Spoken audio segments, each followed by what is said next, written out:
Hello students. आज हम vector जिसका 40 क्वेश्चन हम लोग एज अ प्रैक्टिस सेशन के लिए जो क्वेश्चन सिलेक्ट किए थे उसका हम सॉल्यूशन देखेंगे, है ना।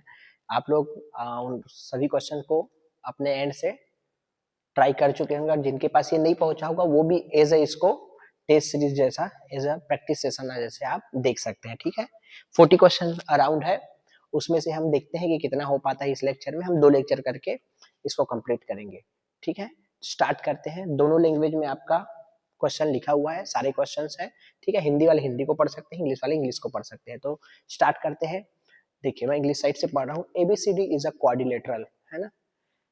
Quadrilateral if forces AB, CB, CD and DA are acting along the direction of its side, then what is their resultant?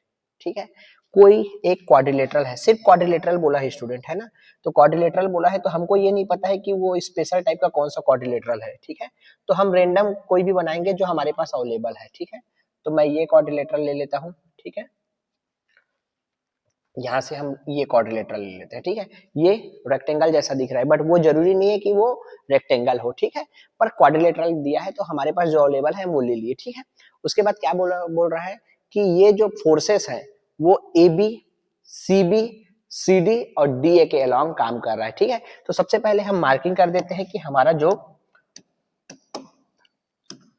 Quadrilateral है, हमारा जो चतुर्भुज है वो क्या है, ए बी सी डी, है ना। किसी भी क्रम में आप मार्क कर सकते हो, ए बी सी डी ऐसे या ए बी सी डी ऐसे। ठीक है, कहीं से भी आप शुरुआत कर सकते हो, क्रम सेम होना चाहिए, ए बी सी डी, है ना, क्योंकि वो दिया है। अब इसके बाद क्या है, ए बी फोर्सेस के बारे में बताया है, एक्टिंग अलोंग द डायरेक्शन, कि जिस ऑर्डर में वो बोल रहा है, ए बी मतलब फोर्स ए से बी की ओर लग रहा है, सी बी मतलब सी से बी की ओर लग रहा है, सी से डी सी डी और डी से ये ऐसे लग रहा है करके। ठीक है, तो then what is their resultant, हमको रिजल्टेंट फाइंड करना है। ठीक है, तो हम मार्क करते जाते हैं। एक फोर्स ए से बी लग रहा है, ठीक है, अच्छी बात है, ए से बी हम एरो लगा दिए। दूसरा फोर्स सी से बी, तो यही ध्यान रखना स्टूडेंट कि ये इधर लग रहा है, सी से बी, क्लियर है, सी से बी लग रहा है। ऐसे जल्दबाजी में ऐसे नहीं मार्क कर देना है बी से सी, फिर आपका आंसर अलग आएगा। ठीक है, और जो गलत आंसर होता है वो भी आपके ऑप्शन में रहता है। ठीक है, इसलिए ऐसे लगता है कि गलत सॉल्व करने के बाद भी तो आंसर आ गया, पर जो सिली मिस्टेक होता है वो सारे ऑप्शंस आपको मिल जाते हैं। ठीक है, उसके बाद नेक्स्ट है सी डी, सिंपल क्वेश्चन है पर अच्छा क्वेश्चन है, सी डी, और उसके बाद डी ए, डी ए इधर लग रहा है। ठीक है स्टूडेंट, अब इसका रिजल्टेंट मतलब ओवरऑल, अगर ये एक ही डायरेक्शन में होता तो जीरो फोर्स हो जाता। ठीक है, उसको हम डिस्प्लेसमेंट से देखते हैं कि जहां से चलना स्टार्ट किए उसी डायरेक्शन में वापस आके रुक गए तो जीरो होता है नेट रिजल्टेंट। ठीक है, पर यहाँ अलग अलग टाइप का चीज है। अब इसको हम कैसे करेंगे, ठीक है, अगर ये हमको पता होता है कि ये पैरेललोग्राम है, ठीक है, समांतर चतुर्भुज है, तो हम उसका यूज कर लेते हैं और हम डायगोनल के थ्रू क्या निकाल लेते, आपका रिजल्टेंट निकाल लेते। लेकिन यहाँ पे कोई भी क्वाड्रिलेटरल हो, कैसे भी शेप का क्वाड्रिलेटरल हो, क्वाड्रिलेटरल है तो हम उसका डायगोनल तो बना ही सकते हैं, क्लियर है ना, चाहे वो डायगोनल कैसे बने। तो अब हम लोग क्या करते हैं, पहले देखो हमको रिजल्टेंट निकालना है, तो हमारा जो रिजल्टेंट होगा, रिजल्टेंट जो वेक्टर होगा उसको हम आर नाम दे देते हैं। तो रिजल्टेंट को हम पहले जो पूछा है वो ए बी, फिर उसके बाद सी बी, फिर उसके बाद सी डी और उसके बाद लास्ट में डी ए, ऐसा रिजल्टेंट निकालना है। ठीक है, आपको इसकी वैल्यू निकालनी है कि इसकी वैल्यू क्या होगी, और वो भी इन टर्म्स ऑफ कुछ C B C D D A इस टाइप का आ रहा है। ठीक है, तो ये करना है। तो अब हम क्या करते हैं कि हम कोई भी क्वाड्रिलेटरल से हम ट्राइंगल तो क्या कर सकते हैं, बना ही सकते हैं। एक डायगोनल खींच दे तो 2 ट्राइंगल बन जाएगा, इधर से डायगोनल खींच दे तो भी 2 ट्राइंगल बन जाएगा। पर हम कोशिश करते हैं, देखते हैं कि हमको कौन कौन सा चीज अच्छा लग रहा है जिससे हम ट्राइंगल बना पाए। तो देखिए ध्यान से, अगर हम इसको देखें, डी से ए इधर आ रहा है, ठीक है, और ए से बी जो दिया हुआ उसके अकॉर्डिंग चल रहे हैं हम, डी से ए और ए से बी ऐसा है, तो मतलब ये एक दिशा में जा रहा है। तो हमारा जो ट्राइंगल लॉ ऑफ क्या है, वेक्टर एडिशन, ठीक है, जो triangle law of vector addition होता है, त्रिभुज का जो वेक्टर सम करने का जो नियम होता है वो क्या है, दो भुजा अगर एक दिशा में है तो उसका जो रिजल्टेंट है तीसरी भुजा से आता है, लेकिन उसका डायरेक्शन अपोजिट होता है। तो हमको यहाँ जोड़ी बनाना चाहिए ए बी और डी ए को। बाकी में देखो दोनों का डायरेक्शन अलग अलग है, इसका अलग है इसका अलग है, तो उसको अभी फिलहाल छोड़ देते हैं। तो अभी हम क्या करते हैं, इसको जोड़ी बनाते हैं। इसको पहले रख लेते हैं डी से ए वेक्टर, फिर प्लस ए से बी वेक्टर, ये हो गया है ना vector addition. A plus B vector करो या बी प्लस ए वेक्टर करो, A plus B plus C plus D करो या D vector plus C vector plus B vector plus A vector, commutative होता है वेक्टर एडिशन। ठीक है, तो हम ग्रुप बना दिए। बाकी ये जो दोनों है उसको हम अभी ऐसे छोड़ देते हैं, C B vector plus C D vector. अब इसको देखते हैं कि डी ए बी, इसका आंसर क्या आएगा, ये इससे दो भुजा हो गया, अगर हम इससे अब तीसरा भुजा ऐसा बना दे इस तरीके से, ये हो गया हमारा ऐसे, और उसका एरो ऐसे आएगा, तो ये रिजल्टेंट हो जाएगा। डी से ए से बी जा रहे हैं, तो उसका नेक्स्ट अपोजिट साइड से जो आके जुड़ता है थर्ड साइड, वही होता है ट्राइंगल लॉ ऑफ एडिशन से, वेक्टर एडिशन से क्या रिजल्टेंट। सो यहां से हमको मिल गया स्टूडेंट, इसका जो रिजल्टेंट है वो क्या हो गया, डी से बी। ठीक है, ये हमको मिल गया। अब बाकी चीजों को फिर से लिखते हैं एज इट इज, अब उसके बाद सोचते हैं। ठीक है, सी के साथ बी और प्लस सी के साथ डी। अब देखिए फिर से क्या कोई दो चीज, अब ये इसको तो भूल जाओ, ये खत्म है, इसका हो गया काम। अब क्या हमको ये डी बी, हालांकि वो डी बी हमारे इस पिक्चर में नहीं था लेकिन हम उसको ले आए, क्या हमको डी बी और बी सी और इन सब में कोई दो ठो डायरेक्शन सेम दिख रहा है क्या, तो हाँ दिख रहा है। देखो अगर मैं सी से डी जाता हूं, ध्यान से समझो, अगर मैं सी से डी जाता हूं और डी से बी जाता हूं, तो वो क्या होता है, सी से डी और डी से बी जाऊंगा, तो ऐसी स्थिति में मेरे को जो रिजल्टेंट मिलेगा क्या होगा, वो ये मिलेगा सी से बी, जो उल्टे डायरेक्शन में है। क्लियर है, समझ में आ गया। तो अब मैं इन दोनों को जोड़ी बनाऊंगा। ठीक है, सॉरी किसको जोड़ी बनाऊंगा, इन दोनों को। समझ में आ रहा है ना क्या कर रहे हैं, सिर्फ ट्राइंगल लॉ एडिशन को हम पार्ट पार्ट में कर रहे हैं। एकदम सिंपल क्वेश्चन है पर अच्छा क्वेश्चन है, स्टूडेंट छोड़ देते हैं कि क्या हो रहा है करके। सो देखो डी बी और C D, D B C D, C D D B, कैसे भी बोलो है ना, इसको इधर रखो या इसको इधर, तो ये क्या दे दे रहा है, सीबी दे दे रहा है। तो ये दोनों को मिला के मेरे को मिल गया सीबी, और एक सीबी में पहले से उसको छुआ ही नहीं हो, तो दो बार हो गया सीबी, तो क्या हो गया, सीबी आ गया एक से, और एक सीबी पहले से पड़ा था, तो ओवरऑल मेरा क्या हो गया, 2 times of CB vector. Clear है स्टूडेंट, तो इस तरीके से आपको इस क्वेश्चन को करना है। आसान क्वेश्चन है पर अच्छा क्वेश्चन है। ठीक है, तो ये हो गया हमारा आंसर डी, डी है ना, हाँ सीबी। ठीक है, हम वेक्टर में ये लगाए हैं। एक बार फिर से बता दूं, वेक्टर को लिखने का तरीका क्या होता है, उसके ऊपर हम एरो लगाते हैं। दूसरा तरीका होता है, अगर कोई वेक्टर के ऊपर वो वेक्टर बोल रहा है और उसको डार्क कर दिया है, बोल्ड लेटर से लिख रहा है, तो वो सब भी वेक्टर होते हैं। तो ध्यान से देखो आप, ABCD सिंपल लेटर से लिखा है, मतलब बोल्ड नहीं है, लेकिन ABCD और D है, ये बोल्ड राइट से लिखे है, बोल्ड अक्षर से, तो इसलिए वो क्या है, वेक्टर है। ठीक है, तो ये नोटेशन है, ये भी मैं बताया था। ठीक, चलिए नेक्स्ट, पहला क्वेश्चन हो गया, सिंपल क्वेश्चन था। नेक्स्ट क्वेश्चन में आते हैं स्टूडेंट, आप लोग यहाँ का भी पढ़ सकते हैं। इफ बी, क्योंकि मैं इंग्लिश का पढ़ने के बाद हिंदी में एक्सप्लेन कर ही रहा हूं, तो दोनों चीज कवर हो जा रहा है।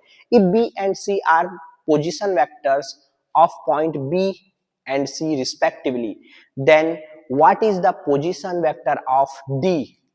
आपको पॉइंट डी का पोजिशन वेक्टर बताना है such that B D equal to 4 time of B C. ठीक है, बी और सी पोजिशन वेक्टर है, दो पॉइंट है बी और सी के position vector, capital B capital C point है, उसका पोजीशन वेक्टर है स्मॉल बी और स्मॉल सी। अब उसके बाद एक और पॉइंट है डी, वो इस तरीके से कनेक्ट है कि बी डी बराबर 4 टाइम्स ऑफ बी सी है, ऐसा वेक्टर है। तो ये पूछ रहा है कि आप डी का पोजीशन वेक्टर बताइए। तो पोजीशन वेक्टर होता क्या है, उसके बारे में भी थोड़ा सा डिस्कशन कर लेते हैं। पोजीशन वेक्टर होता है ओरिजिन से जब उस किसी पॉइंट को हम कनेक्ट करते हैं तो उसका पोजीशन बताता है कि हाँ इस पॉइंट का लोकेशन ये है, उसको वेक्टर के टर्म में एक्स में आई लगा देते हैं, वाई वाले कोऑर्डिनेट में जे लगा देते हैं, और जेड वाले कोऑर्डिनेट में के लगा देते हैं, आई जे के फॉर्मेट में। ठीक है, अगर के नहीं है तो प्लेन में है, वो एक्स वाई प्लेन में। क्लियर है, तो यहाँ पे क्या हो गया है, कहीं पे एक पॉइंट है ना, पहले हम लाइन ले लेते हैं, ध्यान से समझ, दो पॉइंट ले लेते हैं पहले। तो ये हमारा पॉइंट बी है, उसका जो पोजीशन वेक्टर है वो बी है, ध्यान से समझना।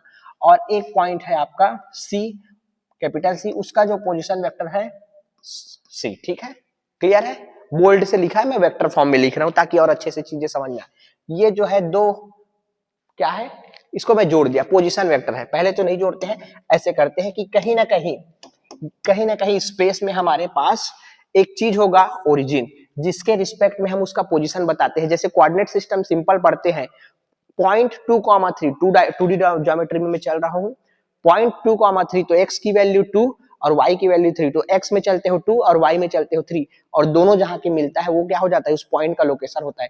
लेकिन ये सारा चीज किसके रिस्पेक्ट में होता है, ओरिजिन के रिस्पेक्ट में। तो सेम ऐसी है, कहीं पे ओरिजिन होगा तो ये वेक्टर ऐसे कनेक्ट होगा, तो ये वेक्टर ही आपका क्या है, पोजीशन वेक्टर है बी पूरा। तो बी का पोजीशन वेक्टर बी, तो ये वेक्टर जो जा रहा है वही है, ठीक है। वैसे ही इसको कनेक्ट कर देंगे सी को, है ना, तो ये हो जाएगा आपका सी वेक्टर, ठीक है। ये है आपका बी वेक्टर जो पोजीशन, इसके रिस्पेक्ट में उसका पोजीशन पता चल रहा है, वो सी है, ठीक है। अब आपको क्या करना है, आपको दिया हुआ है कि बी डी वेक्टर, तो अब हम मानते हैं कि वो जो डी पॉइंट है जिसका पोजीशन वेक्टर वो, ठीक है, डी, उसका हमको पोजीशन वेक्टर फाइंड करना है, तो ध्यान से समझिए, ठीक है। तो हम डी को, हमको नहीं पता है कि वो कहाँ है, हम डी को ऐसा मान लेते हैं कि ऐसे है करके, ठीक है। ये हो गया, थोड़ा अच्छे से करता हूं, पहले दोनों को मिला देता हूं, ये ऐसे है और ये डी वेक्टर यहाँ पे कहीं है, ठीक है। डी जो है और उसका पोजीशन वेक्टर, सॉरी डी जो पॉइंट है उसका पोजीशन वेक्टर मैं मान लेता हूं अभी डी वेक्टर, इसी को मेरे को फाइंड करना है, ठीक है, क्लियर है।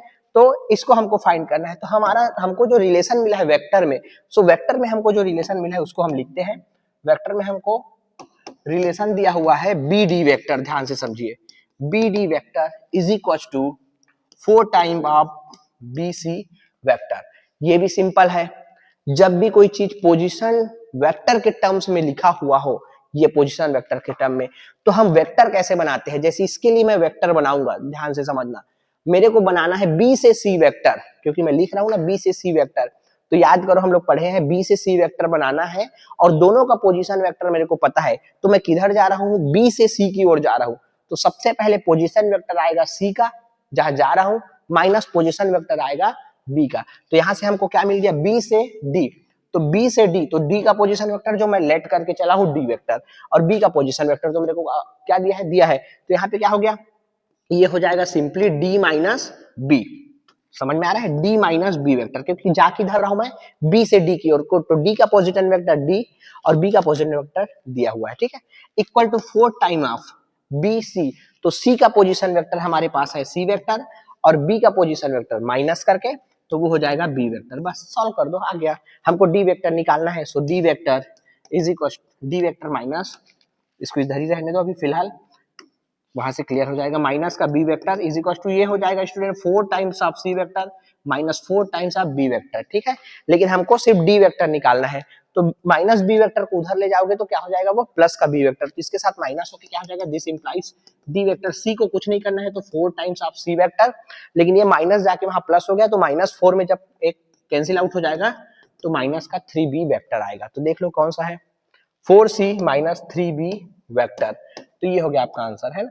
हर जगह कैपिटल सॉरी बोल्ड में लिखा हुआ है, बोल्ड लेटर में, मतलब वो वेक्टर है, तो इस चीज को आपको ध्यान रखना है। छोटी छोटी चीजें हैं, आपको ये नहीं लगना चाहिए कि वेक्टर कैसे लिखा हो, तो बोर्ड में लिखा होता है तो वो वेक्टर होता है, ठीक है, क्लियर। देख लो यहाँ पे भी नंबर्स जो है सिंपल लिखे हुए हैं, पर वेक्टर्स जो है बोल्ड अक्षर में लिखा हुआ है।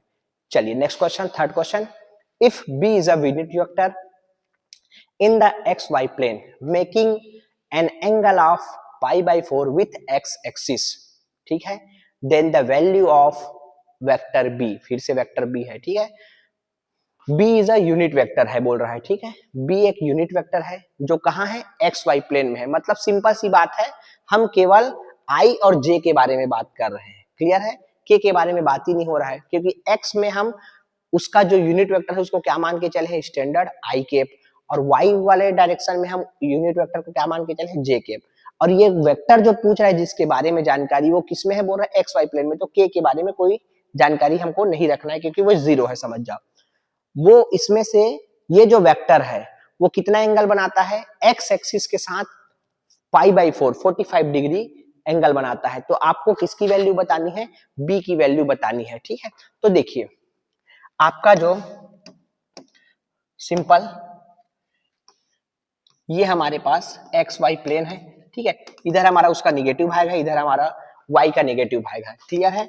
कोई वेक्टर है, ठीक है, मैं ऐसे हाथ से बना दे रहा हूं, कोई वेक्टर है ऐसे जा रहा है जिसको हम बी वेक्टर बोल रहे हैं, हालांकि इसका यूनिट वेक्टर है ये, ठीक है, अभी हम फिलहाल बी वेक्टर मानते हैं। तो ये जो है एक्स एक्सिस के साथ कितना डिग्री का कोण बना रहा है, 45 डिग्री का कोण। तो वाई एक्सिस के साथ भी बनाएगा क्योंकि ये दोनों तो ऑर्थोगोनल होते हैं ना, एक्स और वाई क्या होता है, एक दूसरे के बीच में क्या होता है 90 डिग्री, तो इधर जब 45 हो गया तो इधर भी 45 हो गया। अब हम इसको कैसे लिखेंगे, वो अच्छा चीज पूछ रहा है यूनिट वेक्टर। अब हम लोग जानते हैं कि डायरेक्शन कोसाइन, ठीक है, दिक कोज्याए हिंदी में। तो डायरेक्शन कोसाइन क्या होता है, डायरेक्शन कोसाइन हम लोग पढ़ते हैं 3D में भी पढ़ेंगे। डायरेक्शन कोसाइन अगर हम तीनों फॉर्मेट में ले रहे हैं, अगर कोई जो वेक्टर है, वेक्टर मतलब कुछ भी हो सकता है, जैसे कि आप ये समझिए ये जो प्लेन है जिसमें हम खड़े हैं वो एक्स वाई प्लेन है, और वो जो दीवार का कॉर्नर है वो जाता है, वो क्या होता है जेड एक्सिस। तो एक में आई कैप है, इधर वाले कॉर्नर में जे कैप, और ऊपर जो जा रहा है दीवार का जो कोना है वो जे के कैप है, ठीक है। तो हमारा कोई भी वेक्टर ऐसे पड़ा है, तिरछा पड़ा है समझो, मैं 3D वेक्टर के बारे में बात कर रहा हूँ जिसमें आई भी है, जे भी है, के भी है, ये ऐसे कोई पड़ा है तो कोसाइन बता रहा हूँ, ठीक है। तो ये वेक्टर ऐसे पड़ा है, तो ये कुछ ना कुछ लाइन है समझ जाओ लंबा सा, ये कुछ ना कुछ एंगल उस लाइन के साथ भी बनाएगा जो उधर जा रहा है जिसको हम एक्स बोल रहे हैं, इधर भी बनाएगा जिसको हम वाई बोल रहे हैं, और ये इसके साथ भी कोई ना कोई एंगल बनाएगा जिसको हम बोल रहे हैं जेड एक्सिस। तो ये जो स्ट्रिक है जो हवा में है, वो जितना एंगल एक्स के साथ बनाता है उसको हम अल्फा ले लेते हैं, जितना एंगल वाई के साथ बनाता है उसको बीटा ले लेते हैं, और जिसका जितना एंगल जेड एक्सिस के साथ बनाता है ये स्टिक जिसको हम वेक्टर बोल रहे हैं, वो बीटा, अल्फा, बीटा और गामा एंगल बनाता है। तो जब एक्स एक्सिस के साथ अगर कोई वेक्टर जो है अल्फा एंगल बना रहा है, वाई एक्सिस के साथ कोई एंगल बीटा एंगल बना रहा है, और जेड एक्सिस के साथ कोई एंगल, कोई वही सेम स्टिक क्या बना रहा है, गामा एंगल बना रहा है, तो हम लोग क्या बोलते हैं कॉस अल्फा, और यहां से आएगा कॉस बीटा, और यहां से आएगा कॉस गामा, इनको हम लोग बोलते हैं कोसाइंस, ठीक है। और इसी को हम लोग आगे पढ़ते हैं एल एम एन ऐसा करके, ठीक है। Cos alpha L x axis वाले के साथ जो बनाया हो तो हम कॉस लगा देते हैं, इसलिए इसको बोलते हैं कोसाइंस, दिक कोज्याए, क्लियर है।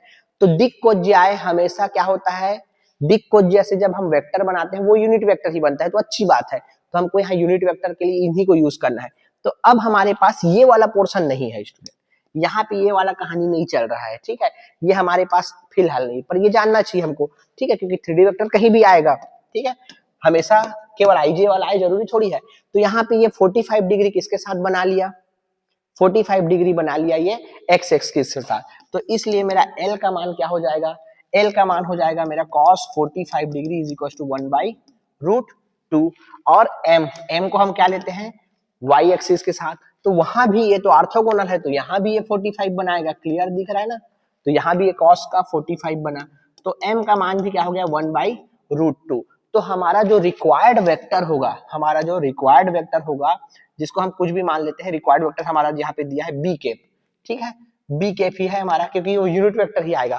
वो कैसे आएगा, वो आएगा एल के साथ आई कैप और एम के साथ जे कैप, क्योंकि इनकी सहारे से जब हमको डायरेक्शन कोसाइंस पता हो, दिक को ज्या पता है, तो उनके साथ हम आई जे के लगा के वेक्टर लिख सकते हैं। और 3D में जब हमको कोई पॉइंट दिया है और डायरेक्शन कोसाइन पता है या डायरेक्शन रेशियो पता है, तो भी हम उसको एक्स वाले के सामने आई, वाई वाले के सामने जे और जेड वाले के सामने के लगा के वेक्टर बना लेते हैं। तो यहाँ से क्या आ जाएगा student, B cap is equal to, मैं कैप क्यों लगा दिया हूँ, क्योंकि मैं कॉन्फिडेंट हूँ, क्योंकि मैं किसके सहारे से लिख रहा हूँ, डायरेक्शन कोसाइन के सहारे से लिख रहा हूँ, इसलिए वो हमेशा यूनिट आएगा।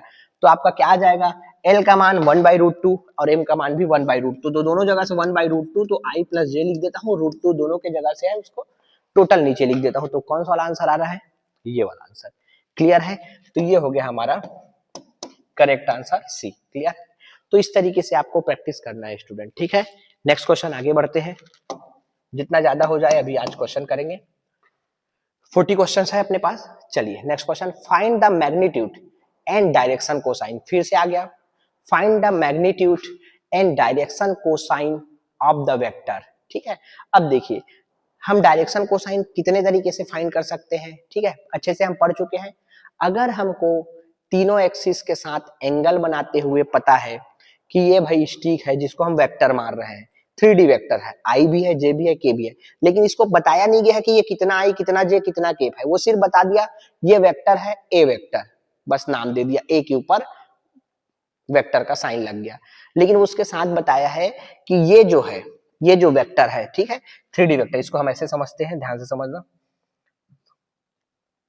3D डायग्राम हम देखते हैं, हमारे पास क्या है, हाँ ये है, ये है हमारे पास, ये ध्यान से समझना स्टूडेंट। अब यहाँ से आपको समझ में आएगा, चीजों को मैं क्लियर करता हूँ। फिर ये क्वेश्चन एकदम आसान है, पर कॉन्सेप्ट को समझना जरूरी है। जितना ज्यादा आप अच्छे से वेक्टर समझेंगे उतना क्लियर आपका होगा कौन सा, 3D।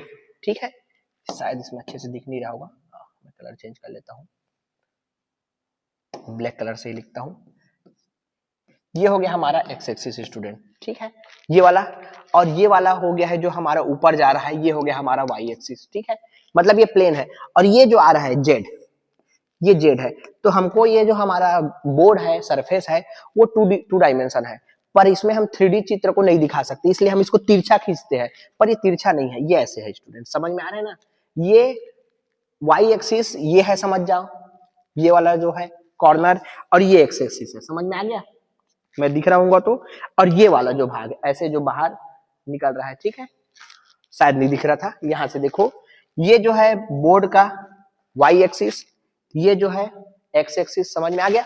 और ये मैं पेन को दोनों के बीच में खड़ा कर दिया ओरिजिन से, तो ये हो गया बाहर निकल रहा है वो जेड एक्सिस, ठीक है। तो इसका सबसे अच्छा एग्जांपल क्या होता है समझने के लिए, दीवार का कॉर्नर। आप कॉर्नर पे चले जाइए, जो एक लाइन जा रहा है सीधा उधर आपसे, उसको y मान लीजिए, आप जिधर खड़े उसको x मान लीजिए, और जो ऊपर जा रहा है कॉर्नर वो z आ गया। तो सेम ये भी है स्टूडेंट, ये जो है बाहर आ रहा है, ठीक है, ये जो है आपका बाहर आ रहा है, क्लियर है। अब देखिए, आपको कोई वेक्टर है, वो वेक्टर ऐसे रहेगा, ध्यान से समझते रहना। मैं ये जो पेन है इसको, अगर ये ऐसे सो गया, इसके ऊपर पूरा सो गया, देखो दीवार के ऊपर, तो मतलब इसमें जेड कुछ नहीं है, क्योंकि ये ऊपर नहीं आया। तो यहाँ पे इसका मान केवल एक्स और वाई वाला है, मतलब आई और जे वाला है, जैसे कि अभी हम क्वेश्चन किए जिसमें आई और जे था, क्लियर है। तो यहाँ पे ये जो है सो गया है इसके में, ये वेक्टर ऐसे ऐसे था, ऐसे नहीं हुआ, समझ में आ रहा है ना। इसको ऊपर ऐसे आना था स्टिक को, समझ में आ गया। तो अगर ये थोड़ा भी ऊपर आता तो उसका जेड कोऑर्डिनेट भी मिल जाता, लेकिन यहाँ पे क्या नहीं मिला, सो गया था पिछले वाले में, लेकिन यहाँ पे आई जे और के दिया है। तो लेकिन दो तरीके से जो हम डायरेक्शन कोसाइन फाइंड करते हैं वो चीज मैं बता रहा हूँ।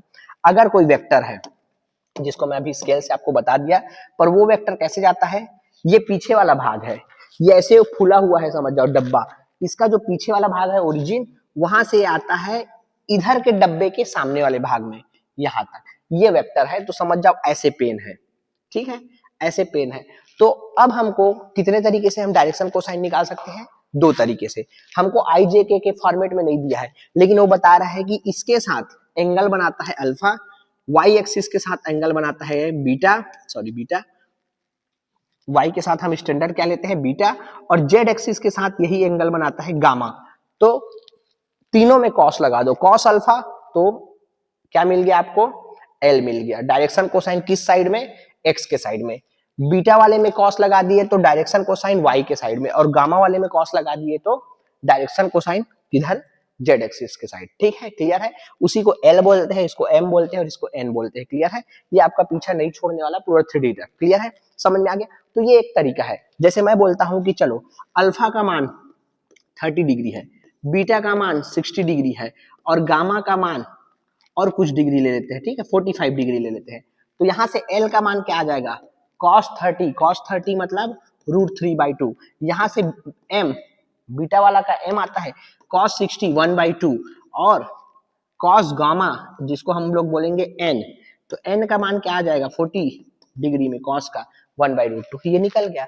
यहाँ पे मैं कहीं पे भी आपको वेक्टर दिया क्या, ये आई, ये जे, ये के, कुछ नहीं दिया, मैं एंगल दिया, तो ये एक तरीका हो गया स्टूडेंट। लेकिन इस क्वेश्चन में क्या है, इस क्वेश्चन में अभी अब आ रहे हैं हम इस क्वेश्चन में, इस क्वेश्चन में वो कुछ नहीं दिया है, इस क्वेश्चन में डायरेक्ट आपको वेक्टर दे दिया है, तो ये तो आसान है। तो जब भी हम डायरेक्शन कोसाइन निकालना होता है, तो ये हो गया हमारा वेक्टर। हमको क्या पूछा गया है कि इसका मैग्नीट्यूड, इस वेक्टर को हम नाम दे देते हैं सिंपली ए वेक्टर, ठीक है। So A vector is equal to 3i minus 4j plus का 5k, ठीक है।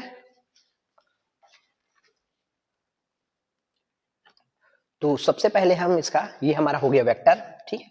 अब सबसे पहले हम इसका मैग्नीट्यूड निकालेंगे, क्योंकि क्वेश्चन में मैग्नीट्यूड भी पूछा हुआ है। अगर नहीं पूछा हुआ था तब भी हम मैग्नीट्यूड निकालते, क्योंकि डायरेक्शन कोसाइन क्या होते हैं, उसके लिए हमको मैग्नीट्यूड की जरूरत पड़ती है जब हमको वेक्टर दे दिया होता है और निकालने पूछा जाता है। तो यहाँ पे ये दोनों चीज पूछा गया है। तो मैग्नीट्यूड क्या होता है, सिंपल, सभी को पता है, आई के कोफिशिएंट का स्क्वायर प्लस जे के कोफिशिएंट का स्क्वायर प्लस के कोफिशिएंट का स्क्वायर, तो 3 का स्क्वायर 9 माइनस 4 का स्क्वायर 16 और 5 का स्क्वायर कितना, ये तो 16 और 9 ये 25, 25 और ये हो गया आपका 50, तो रूट के अंदर 50, तो ये हो जाएगा आपका 5√2। ठीक है, तो 5√2 बहुत जगह दिख रहा है ना, तो यहाँ पे जो 3√2 दिखा तो वो ऑप्शन अपने आप एलिमिनेट हो गया। ठीक है, क्लियर है। अब बात आता है डायरेक्शन कोसाइन का, तो डायरेक्शन कोसाइन अब फिर से एक बार समझना, एक तरीका मैं यहाँ पे बता दिया स्टूडेंट की LMN जो डायरेक्शन कोसाइन होता है वो कैसे निकाल सकते हैं। अगर आपको वेक्टर का बताया है कि वो एक्स एक्सिस के साथ इतना कोण बना रहा है, वाई एक्सिस के साथ इतना कोण बना रहा है और जेड एक्सिस के साथ इतना कोण बना रहा है, अगर 3D वेक्टर है तो ठीक है, वेक्टर जितना इतना आप समझेंगे उतना आपको 3D ज्योमेट्री समझ में आएगा, क्योंकि पूरा चीज वेक्टर से ही हमको क्लियर होता है। वहां ऐसे पढ़ेंगे विदाउट वेक्टर हमारा कि वेक्टर का कॉन्सेप्ट अच्छा नहीं है तो बहुत दिक्कत होता है। ठीक है, क्लियर। तो ये हो गया 5√2, क्लियर। अब देखिए डायरेक्शन कोसाइन क्या होता है, डायरेक्शन कोसाइन ये जो आई जे और के कोफिशिएंट है उसको हम लोग बोलेंगे डायरेक्शन रेशियो, कोसाइन नहीं बोलेंगे, डायरेक्शन रेशियो। दो चीज होता है, डायरेक्शन कोसाइन जो पूछा जा रहा है और डायरेक्शन रेशियो। तो डायरेक्शन कोसाइन और डायरेक्शन रेशियो में क्या रिलेशन होता है, डायरेक्शन रेशियो जो है मल्टीपल होता है डायरेक्शन कोसाइन का, समझ में आ रहा है ना। और रेंडम कोई वेक्टर लिखा है तो उसके कोफिशिएंट को हम डायरेक्शन रेशियोस बोल सकते हैं। ये 3, 4 और 5 डायरेक्शन रेशियोस है, डीआरस है। ठीक है, दिक अनुपात हम उसको बोल सकते हैं, लेकिन दिक कोज्या नहीं बोलेंगे। दिक कोज्या तभी बोलेंगे जब आई जे और के जो कोफिशिएंट है वो उसको जब हम मैग्नीट्यूड इस वेक्टर का निकालेंगे तो वो 1 आना चाहिए। मतलब यूनिट वेक्टर, अगर ये यूनिट वेक्टर बन जाए, कौन सा, ये वेक्टर अगर यूनिट वेक्टर बन जाए तब आई का गुणांक, जे का गुणांक और के का गुणांक तीनों को हम बोल सकते हैं डायरेक्शन कोसाइन। क्योंकि डायरेक्शन कोसाइन उन्हीं को हम बोला जाता है जो यूनिट वेक्टर होता है, जिसका हम क्या करते हैं मैग्नीट्यूड अगर निकाले तो वो 1 आए, तब आई के कोफिशिएंट को, जे के कोफिशिएंट और के कोफिशिएंट को क्या बोलेंगे, डायरेक्शन कोसाइन। और रैंडम अगर लिखा है तो उसको आप डीआरएस बोल सकते हो, डायरेक्शन रेशियोस। पर डायरेक्शन कोसाइन के लिए आपको पहले उसको फाइंड करना पड़ेगा, देखना पड़ेगा कि क्या ये हमारा जो ये वेक्टर दिया हुआ है उसका जो मैग्नीट्यूड है 1 आ रहा है। इसीलिए हम ये एक रिलेशन पढ़ते हैं ना, एल का स्क्वायर प्लस एम का स्क्वायर प्लस एन का स्क्वायर हमेशा 1 होता है, इसीलिए। ठीक है, या cos square alpha plus cos square beta plus cos square gamma is equal to 1। ठीक है, ये तो छोटा छोटा चीज है जो आपको पता होना चाहिए। तो सबसे पहले हमको डिटरमिनेंट पता चल, डिटरमिनेंट नहीं, मैग्नीट्यूड पता चल गया। तो अब इस वेक्टर को हम यूनिट वेक्टर बना देते हैं। तो ए केप, तो क्या करते हैं, ए केप क्या होता है, उसी वेक्टर को पकड़ो और उसके मैग्नीट्यूड से भाग दे दो, तो हर जगह मैग्नीट्यूड आ जाएगा। तो क्या हो जाएगा, 3 के नीचे भी आ जाएगा स्टूडेंट, 3 5√2 आई केप सबके बटे में आ गया, सबके नीचे में आ गया। तो मैं अलग अलग कर रहा हूं क्योंकि मेरे को अलग अलग आंसर देना है। ठीक है, -4/5√2 जे केप। ठीक है, आप पूरा वेक्टर को लिख देते इसको और उसके नीचे में लिख देते वो भी चलेगा, लेकिन हमको क्या बताना है, LMN cos alpha cos beta cos gamma क्या है करके, इसलिए मैं अलग अलग लिख रहा हूँ। और लास्ट में क्या है 5K, तो 5 के नीचे में लिख दो 5√2 और ये हो गया आपका के केप। अब देख लो आपको आंसर दिख रहा होगा। ठीक है, आई का गुणांक 3/5√2 देखो कहाँ, एक ही जगह है 3/5, मतलब यही आंसर होगा। -4/5√2 और लास्ट में आ गया आपका 5/5√2। क्लियर है स्टूडेंट, समझ में आ गया। तो ये इस तरीके से आपको करना है। ठीक है, ये हो गया आपका दिक्कोज्याय, जिसको हम बोलते हैं डायरेक्शन कोसाइंस। तो ये याद रखना, फिर से एक बार रिपीट करता हूं, बार बार रिपीट कर रहा हूं। अगर कोई वेक्टर लिखा है सिंपली आई जे के टर्म्स में, तो उसका जो कोफिशिएंट है उसको बोलेंगे डायरेक्शन रेशियोस, डीआरएस। ठीक है, दिक अनुपात हिंदी में। ठीक है, लेकिन दिक्कोज्या नहीं बोलेंगे जब तक चेक नहीं करेंगे कि उसका मैग्नीट्यूड 1 आ रहा है। अगर उसका मैग्नीट्यूड 1 आ रहा है तो हाँ वो हो गया दिक्कोज्याय, डायरेक्शन कोसाइन बन गया। अब इसको आप निकालो, तो इसको आप निकालोगे तो इसका स्क्वायर प्लस इसका स्क्वायर प्लस इसका स्क्वायर अंडर रूट के अंदर, तो नीचे वाला का ज्यों का त्यों रहने दो, ऊपर वाला तो यही आया है ना, तो ऊपर वाला नीचे वाला कट गया, अंडर रूट 1 उसका मान क्या होता है आपका 1 ही होता है। क्लियर है, समझ में आ गया। तो इसलिए यूनिट वेक्टर, तो यूनिट वेक्टर हम लोग इसलिए बनाए। तो ये हो गया हमारा आंसर, कौन सा, A is the correct answer. Clear है, आगे बढ़ते हैं। ठीक है, अब इस क्वेश्चन को पढ़िए आप। ठीक है, उसके बाद इसको करते हैं, ट्राई भी करिए। अगर आपको समझ में आता है तो एक बार पॉज करके वीडियो को एक बार ट्राई करिए। तो कैसे करें इस क्वेश्चन को देखते हैं। ठीक है, तो दो मेथड से मैं आपको करा रहा हूं, है ना। ध्यान से देखिए, पढ़ते हैं क्वेश्चन एक बार और। If the vectors i plus j plus k is equally inclined to the coordinate axis ox, oy and oz, then the angle between them will be, ठीक है, then the angle between them will be, ठीक है, clear है। तो ये जो vector है वो इक्वली इंक्लाइंड है बोल रहा है, ठीक है, क्लियर है। ox मतलब x एक्सिस, y एक्सिस और z एक्सिस से, तो आपको एंगल बिटवीन देम फाइंड करना है, ठीक है, क्लियर है। तो देखिए एक तरीका, पहले देखिए मेथड 1, ध्यान से समझिए। हमको एंगल के बारे में फाइंड करना है, ठीक है, क्लियर है। तो यहाँ पे क्या बोल रहा है, वो जो x एक्सिस से, y एक्सिस से, z एक्सिस से सेम एंगल बना रहा है, तो हम क्या मानते हैं कि हमको पता चल गया कि भाई अल्फा बीटा गामा सेम है, अल्फा बीटा गामा सेम है, क्लियर है। हम इस चीज को यूज ही नहीं कर रहे हैं, वो आई जे के को यूज ही नहीं करे उसके बाद भी, ठीक है, अल्फा बीटा और गामा सेम है, ऐसा है। अब हम एक रिलेशन डालते हैं ना, क्या, L square plus M square plus N square equal to 1, ये हमेशा होता है, ठीक है। या इसको और अच्छे से बोले तो cos square alpha plus cos square beta plus cos square gamma, यही तो है ना। एल का मान कॉस अल्फा, बी का मान कॉस बीटा, एम का मान कॉस बीटा और एन का मान कॉस गामा, ठीक है। पर यहाँ तो सब सेम है, तो क्या हो गया, cos square alpha cos square alpha cos square alpha, किसी को भी लिख लो, तो क्या हो जाएगा, total 3 time cos square alpha.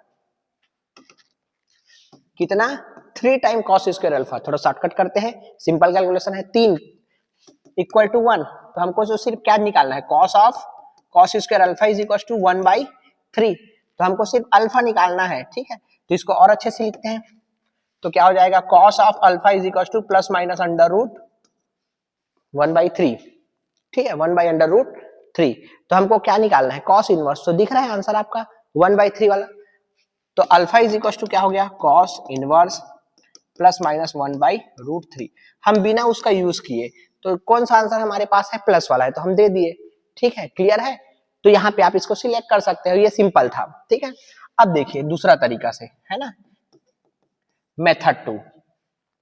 आपको ये वेक्टर दिया है, ये वेक्टर दिया है, इक्वली इंक्लाइंड है बोला जा रहा है, ठीक है। तो अब आप इसको क्या करो, आप इस मेथड से ना करके आप क्या करो, यहां से एल एम और एन कैसे मिलता है, यहां से हमको एल एम एन कैसे मिलेगा, जब हम इसको पहले यूनिट वेक्टर बनाएंगे। तो हम मानते हैं कि हमारा जो वेक्टर है वो ए है, आई वेक्टर प्लस जे वेक्टर प्लस के वेक्टर। तो हमको इसको यूनिट वेक्टर बनाना है, तो सबसे पहले हम इसका क्या निकालते हैं, मैग्नीट्यूड निकालते हैं, 1 का स्क्वायर 1 का स्क्वायर 1 का स्क्वायर अंडर रूट के अंदर, तो ओवरऑल कितना हो गया, रूट का 3। तो अब हम लोग बना लेते हैं ए केप, क्योंकि यूनिट वेक्टर बनाते हैं तब हमको पता चलता है कि आई के साथ जो चिपका हुआ है वो एल है, ठीक है, या कॉस अल्फा है। तो देख लो, तो क्या हो जाएगा आपका आई कैप प्लस जे कैप प्लस के कैप अपॉन उसका मैग्नीट्यूड, तो क्या हो गया, √3, ठीक है। तो यहां से अब क्या हो गया, 1/√3 1/√3 1/√3 सबके पास है, तो यहाँ पे आपको क्या पता चल गया, cos alpha is equal to 1/√3, cos beta is equal to भी 1/√3 और cos gamma is equal to भी 1/√3। अब सेम कहानी, L square M square N square equal to 1, ये हमेशा होता है, cos square alpha plus cos square beta plus cos square gamma is equal to हमेशा 1 होता है। लेकिन यहाँ पे अल्फा बीटा गामा अब दिया है, सब जगह सेम है, तो फिर से क्या हो जाएगा, 3 cos square alpha equal to 1, so 1/3 और सेम कैलकुलेशन, क्लियर है। तो ये दो तरीका, आपको जो अच्छा लगता है आप उससे करो, ठीक है, क्लियर है। चलिए next question, oh sorry, next question है, देखिए अब इसको पढ़िए। The angle of vector r with y axis is 45 degree and with z axis is 60 degree।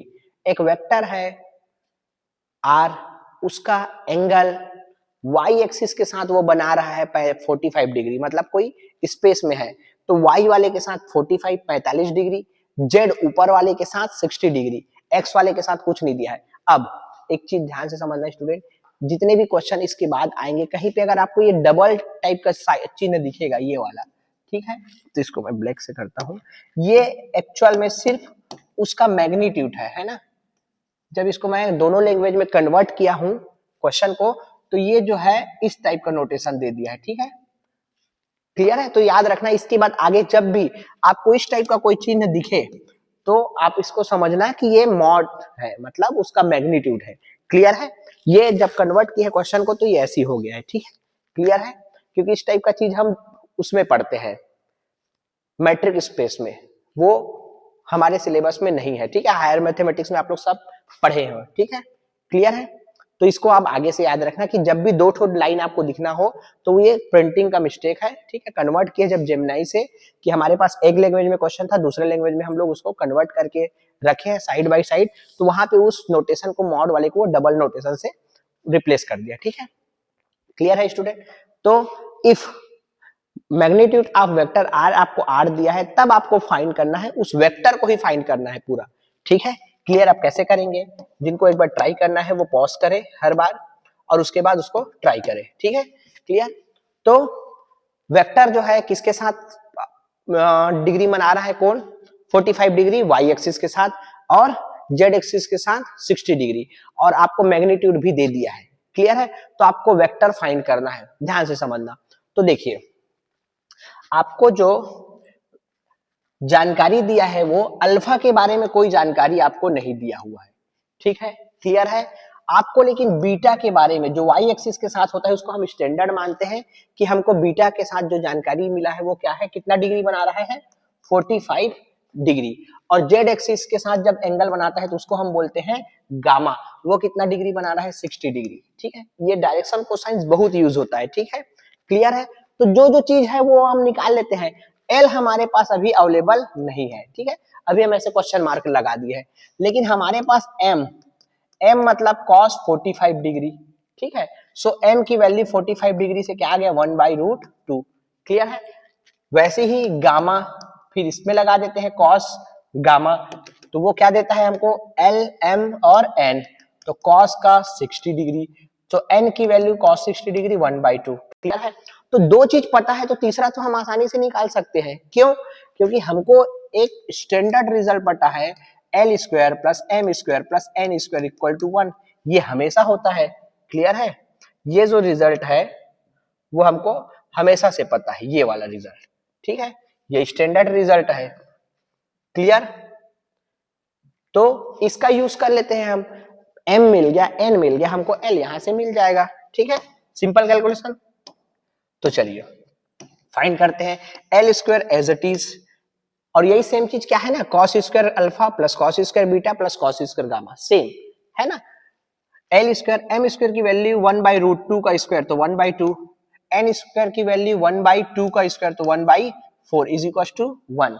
Calculation करते हैं, सिंपल कैलकुलेशन, यहां से जब आप एलसीएम लोगे तो आएगा आपका 4 और यहां से आएगा आपका 3/4 equal to 1, so L square is equal to 1, ये उधर चले जाएगा 1 माइनस 3/4, एलसीएम लोगे तो 4 माइनस 3 दैट मीन्स 1/4। तो अब हमको सिर्फ एल चाहिए, तो एल की वैल्यू आ गई स्टूडेंट प्लस माइनस 1/√2। ये कैलकुलेशन थोड़ा सा अच्छे से करेंगे ताकि सिली मिस्टेक ना हो, ठीक है, क्लियर है। चलिए नेक्स्ट, यहां तक हो गया। अब ध्यान से समझना, आपको एल भी मिल गया, आपको क्या मिल गया, एल भी मिल गया, एम भी मिल गया और एन भी मिल गया, तो क्या इसके बाद वेक्टर लिखना आसान है।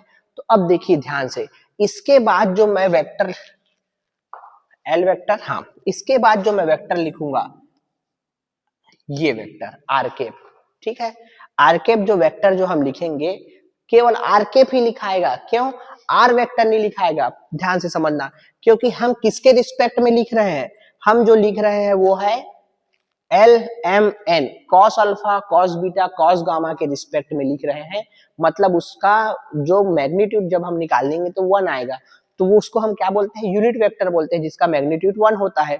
तो अगर हम ये लिखेंगे तो क्या आएगा, देखो हमारा एल क्या है, प्लस माइनस 1/√2, एल के साथ चिपका दो आई, फिर हमारा m क्या है, m हमारा है 1/√2, तो सिर्फ प्लस 1/√2 और j का केप, ठीक है। और n हमारा क्या है 1/2 और k केप, क्लियर है। लेकिन अब आपको लगेगा कि सर यहाँ पे तो आंसर मिल नहीं रहा है, ये क्या है यूनिट वेक्टर है, ठीक है। तो यूनिट वेक्टर अपने को कैसे मिलता है, जब किसी वेक्टर को उसी के मैग्नीट्यूड से जब हम भाग दे देते हैं, डिवाइड कर देते हैं, तो हमको क्या मिल जाता है, हमको यूनिट वेक्टर मिल जाता है। लेकिन उस वेक्टर को बड़ा करना है तो हम क्या करेंगे, कुछ और नंबर से बड़ा गुना करते जाएंगे तो वेक्टर होते जाएगा बड़ा सेम। तो यहाँ पे जस्ट उल्टा, जब हम भाग दिए हैं तो ये आया है, तो हम भाग नहीं देना चाहते हैं, तो उस भाग को हटाने के लिए ये वेक्टर के नीचे में क्या था, ये कैसे आया था, आर केप कैसे आया था, आर वेक्टर अपॉन उसी का डिटरमिनेंट। ध्यान से समझना इस चीज को, ठीक है। यहां से मैं इसको हटाता हूं, पहले देखिए एक बार और दूसरे तरीके से ट्राई करता हूं, ध्यान से समझना, ये इंपॉर्टेंट है। ये जो आर केप है वो मेरे को मिला कैसे है होगा, क्योंकि मैं आर केप कॉन्फिडेंटली क्यों लिख पाया कि आर केप ही होगा, क्योंकि मैं जो डाटा यूज किया हूं वो LMN वाला यूज किया हूं, तो मतलब वो तो होता ही है वही कि वो डायरेक्शन कोसाइंस है, उसके रिस्पेक्ट्स में जो वेक्टर लिखते हैं हम आई जे के लगा के, एल के साथ आई, एम के साथ जे और एन के साथ के लगा के, वो यूनिट वेक्टर होता है। लेकिन यूनिट वेक्टर का एक्चुअल डेफिनेशन क्या होता है, आर वेक्टर अपॉन उसका मैग्नीट्यूड। लेकिन मेरे को तो आर वेक्टर चाहिए, अगर ये बोला होता कि यूनिट वेक्टर फाइंड करिए करके, then unit vector R will be ऐसा बोला होता तो आपको ये आंसर मिलता, ठीक है। लेकिन आपको सिंपल वेक्टर पूछा है, तो ये मेरे को सिर्फ ये चाहिए, तो मैं इसको क्रॉस मल्टीप्लाई कर दूंगा, चलेगा। इसको मैं इधर क्रॉस मल्टीप्लाई कर दूंगा, क्योंकि ये तो नंबर है ना, नंबर को गुना कर सकता हूं, तो मेरे को क्या मिल गया, आर वेक्टर मिल गया, इसीलिए वो डिटर्मिनेंट दिया हुआ है यहाँ पे, क्लियर है। उसका यूज इतना ही है। आपका जो R vector is equal to क्या हो जाएगा, आप उसके मैग्नीट्यूड से उस यूनिट वेक्टर को, क्योंकि हमको यूनिट वेक्टर मिला है, इसको मल्टीप्लाई कर दो, तो क्या हो गया, हमको क्या मिला है स्टूडेंट, 8 मिला है। और वेक्टर को अच्छे से फिर लिखते हैं, प्लस माइनस 1/√2 का आई केप, प्लस 1/√2 का जे केप, और प्लस 1/√2 का के केप, ठीक है। अब 8 को मल्टीप्लाई करो स्टूडेंट, तो R vector is equal to 8 multiply हो जाएगा, तो इसको सिंप्लीफाई करेंगे तो इसको 4 into 2 लिख सकते हैं, ठीक है। और ऊपर वाला 2 से नीचे वाला √2 कैंसिल आउट होगा, तो ऊपर √2 बचेगा, तो क्या हो जाएगा, प्लस माइनस 4 का √2। सिंपल कैलकुलेशन है, यहाँ पे किसी को दिक्कत नहीं होनी चाहिए। और सेम कहानी, यहाँ पे प्लस माइनस आ रहा है, लेकिन यहाँ पे सिर्फ प्लस आ रहा है, 4√2 जे कैप, और यहाँ पे डायरेक्ट भाग चले जाएगा 2 से 8 में 4 बार, तो 4 के केप। ये हो गया आपका आंसर स्टूडेंट, ठीक है, क्लियर। ये जो है आपका रिक्वायर्ड आंसर है जो पूछा गया है, तो देख लो कौन सा ऑप्शन सही मैच कर रहा है। प्लस माइनस केवल एक ही जगह है आई वाले में, तो ये वाला ऑप्शन तो नहीं होगा, ठीक है, कट गया। सेकेंड वाले ऑप्शन में प्लस माइनस 4√2 आई प्लस, हाँ ये, तो सेकेंड बी ऑप्शन आपका सही आंसर है, क्लियर है। तो इस तरीके से आपको करना है स्टूडेंट, ठीक है। केवल आपको कॉन्सेप्ट अच्छे से पता होना चाहिए, क्योंकि छोटे छोटे कॉन्सेप्ट से अच्छे अच्छे क्वेश्चन बनते हैं, ठीक है। आगे बढ़ते हैं, चलिए नेक्स्ट क्वेश्चन। m के किस मान के लिए स्थिति सदिश position vector 10i plus 3j 12i minus 5j एवं mi प्लस 11j बिंदु संरेख है, ठीक है, संरेख है। For what value of m की वैल्यू निकालनी है, are the points with position vectors 10i plus 3j और something and something collinear. 3 point दिख रहा होगा स्टूडेंट आपको, 3 पॉइंट, ये पहला पॉइंट पोजीशन वेक्टर बता रहा है, ये दूसरा और ये तीसरा, तो तीनों पॉइंट को देखिए। मैं फिलहाल इसको इस तरीके से मार्क करते हैं, या पहले लाइन बना लें, नहीं पहले पॉइंट मार्क कर लेते हैं, ध्यान से समझना। अच्छा क्वेश्चन है, इस टाइप का क्वेश्चन आपको मिलेगा ही मिलेगा, ठीक है। एक पॉइंट को मैं मान लेता हूं ए, दूसरा पॉइंट को मैं मान लेता हूं बी, और तीसरा पॉइंट को मैं मान लेता हूं सी, ठीक है। अब लेकिन यहाँ पे जो आपको मिला है स्टूडेंट, ये 3 वेक्टर नहीं है, ये पोजीशन वेक्टर है, ध्यान से समझना। तो पोजीशन वेक्टर किसके रिस्पेक्ट में डिफाइन होता है, कहीं ना कहीं हमारे पास ओरिजिन पड़ा होगा, उस ओरिजिन से इसको हम जोड़े तो ये हमको जो वेक्टर मिला उसको हम बोले हैं उसका पोजीशन वेक्टर, वैसे ही बी का पोजीशन वेक्टर और वैसे ही सी का पोजीशन वेक्टर। क्लियर है? तो यहाँ पे ए का पोजीशन वेक्टर उसको अच्छे से लिख लेते हैं। पोजीशन वेक्टर ऑफ ए आपको क्या दिया हुआ है? पोजीशन वेक्टर ऑफ ए है आपका 10i प्लस 3j। तो ये हो गया आपका, इधर लिख देता हूं मैं 10i प्लस 3j। ठीक है। बी का पोजीशन वेक्टर है 12i, ऊपर लिखते हैं 12i माइनस का 5j। ठीक है। और लास्ट वाला का है इन टर्म्स ऑफ m, m का i और प्लस 11 का j।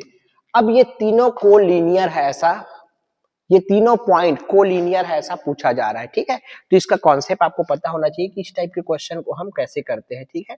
तो कोलिनियर होना चाहिए, इसके बारे में बात कर रहे हैं, मतलब इस तीनों से होकर एक ही लाइन जाना चाहिए, ऐसा वो पूछ रहा है। इन तीनों से होके एक लाइन जाएगा, मतलब ये तीनों पॉइंट से होकर जाने वाली लाइन एक ही है। दो पॉइंट हमेशा कोलिनियर होते हैं। बच्चे के मन में ये डाउट आता है कि सर हम तो पढ़े हैं कि दो पॉइंट हमेशा कोलिनियर होता है। ठीक है, उसके लिए कुछ नहीं करना है, लेकिन यहाँ पे कितना है 3 पॉइंट, तो 3 पॉइंट हमेशा कोलिनियर हो जरूरी थोड़ी है। अगर इस पॉइंट का पोजीशन ऐसे है तो चले गया सीधा, लेकिन ये पॉइंट तीसरा वाला को यहाँ कर दूं तो अब लाइन से थोड़ी हो के जाएगा, ये एक लाइन में ये रहेगा, ये दूसरी लाइन में है, तो ये कोलिनियर नहीं है। समझ में आ रहा है? क्लियर है? इस तरीके का कॉन्सेप्ट।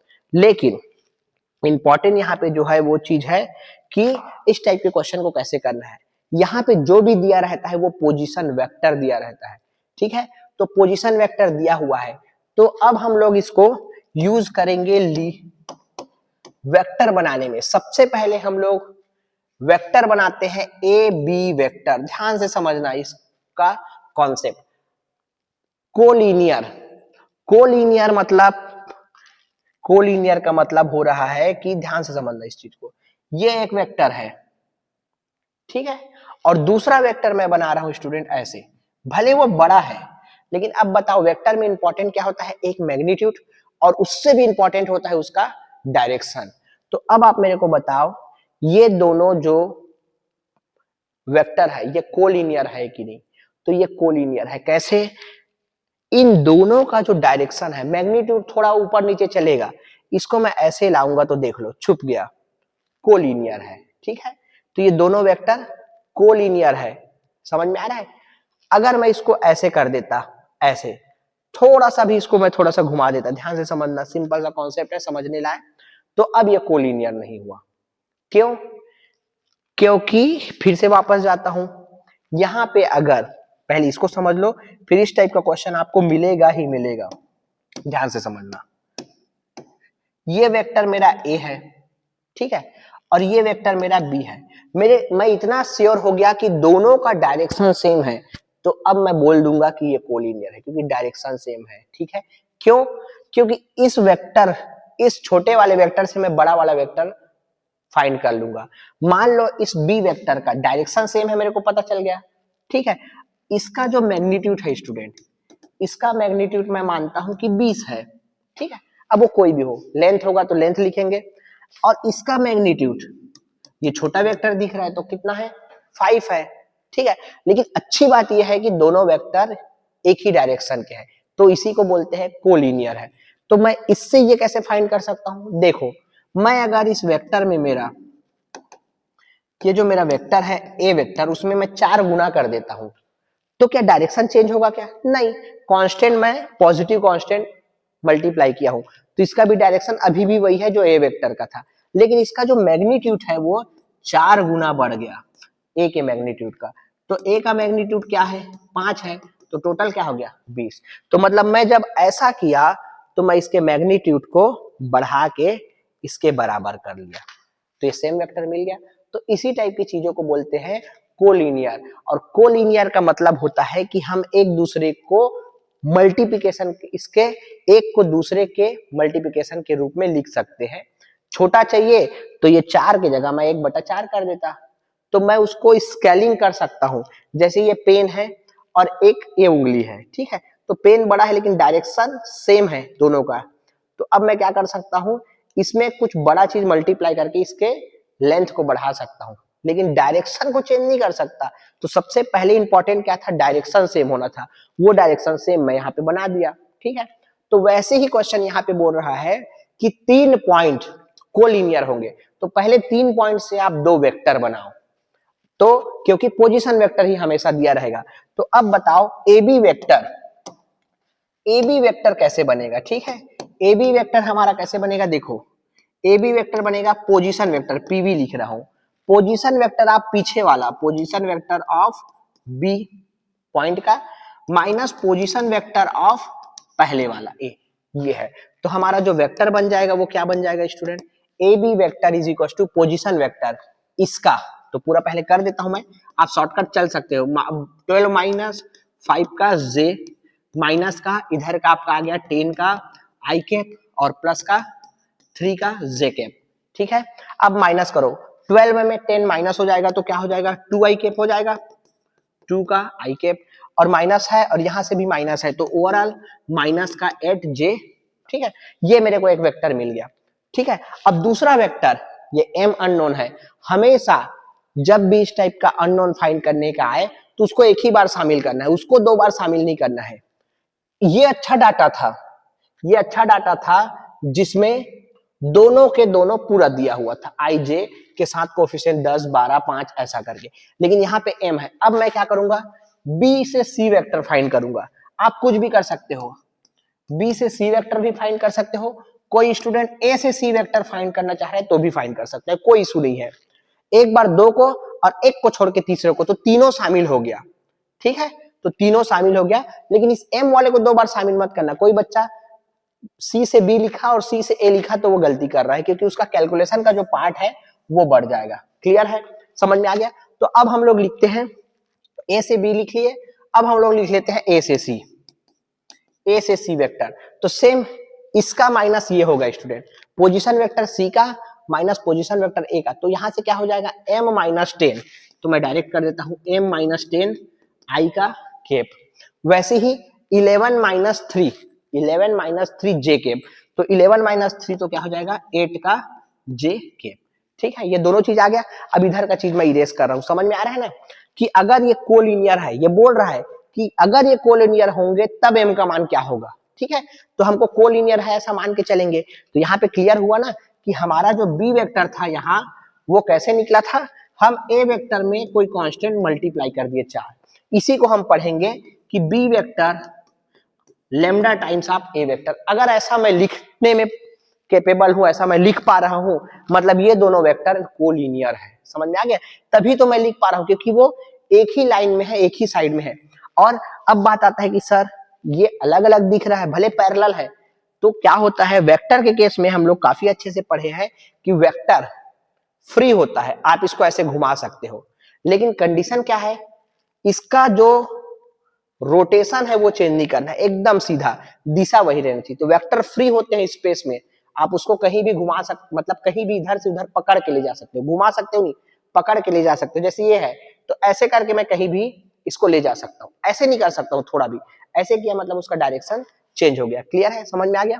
तो ये चीजें हैं, ठीक है। तो ये वाला पार्ट हटा दूं, तो कुल मिला के क्या होता है कोलिनियर में, अगर आप उसको कांस्टेंट मल्टीपल में लिख पाए तो आपका काम बन गया, ठीक है, समझ में आ गया। तो ये कंडीशन याद रखना, हमेशा 3 पॉइंट दिया रहेगा, 3 पॉइंट से 2 वेक्टर बनाओ, ठीक है। और जो अननोन वाला है उसको एक ही बार लो। अब उसके बाद आगे का कहानी जो ये लिखा हूं, ठीक है, वैसी है, तो इसको मैं हटाते जाता हूं। तो ये वाला पोर्शन हम हटाते हैं, ठीक है, अब तक समझ में आ गया होगा, और यहाँ से अब बाकी सॉल्यूशन हो जाएगा, ठीक है। आगे बढ़ते हैं, देखिए, तो हमको दोनों वेक्टर मिल गया। अब हम क्या कर सकते हैं, अगर ये कोलिनियर है तो हम AC वेक्टर को student lambda type of AB vector लिख सकते हैं, क्योंकि कोलिनियर है मतलब दोनों का डायरेक्शन एकदम सेम है, ठीक है, डायरेक्शन सेम है। क्लियर है, बाद में और डिस्कस करेंगे कि अपोजिट और हो सकता है, वो चलेगा, पर उतना भी नहीं जाते, फिर ऐसे में लगेगा कि और क्या क्या चीजें हो रही है, ठीक है। ये मान के चलो कि दोनों का डायरेक्शन सेम है, बस लेंथ छोटा बड़ा होगा, ठीक है, तभी हम ऐसा लिख सकते हैं, क्योंकि कोलिनियर की बात कर रहे हो। तो अब लिख दो स्टूडेंट जो जो चीजें है। तो हमारे पास AC वेक्टर आया है M माइनस 10 का I के और प्लस का 8J के, प्लस 8 जे कैप बराबर लेमडा, और लेमडा के साथ हमारा ए बी वेक्टर आया है 2 और -8, 2 और -8 मतलब 2i cap minus 8j cap, ठीक है। इसको मैं ओपन करता हूं यही पे, तो एक आ गया 2 लेमडा के साथ आई कैप और माइनस 8 लेमडा, 8 लेमडा के साथ जे कैप। अब इसके बाद क्या करना होता है, इसके बाद देखना कि ये दोनों वेक्टर को आप कॉम्बिनेशन में लिख पाए, ठीक है, कॉम्बिनेशन में लिख पाए, मतलब ये बराबर भी दिखा रहा है, क्योंकि आप कैसे लिखे, एसी वेक्टर को मैं ए बी में कुछ लेमडा, चाहे वो कांस्टेंट पॉजिटिव हो, निगेटिव हो या बटा वाला हो, रेशनल नंबर हो, ऐसा करके मैं उसके लेंथ को छोटा करना होगा तो छोटा करूंगा, बड़ा करना होगा तो बड़ा करूंगा, क्लियर है। लेकिन एट द एंड अगर मैं लेमडा को मल्टीप्लाई किया तो ये दोनों वेक्टर क्या हो गए स्टूडेंट, बराबर हो गए।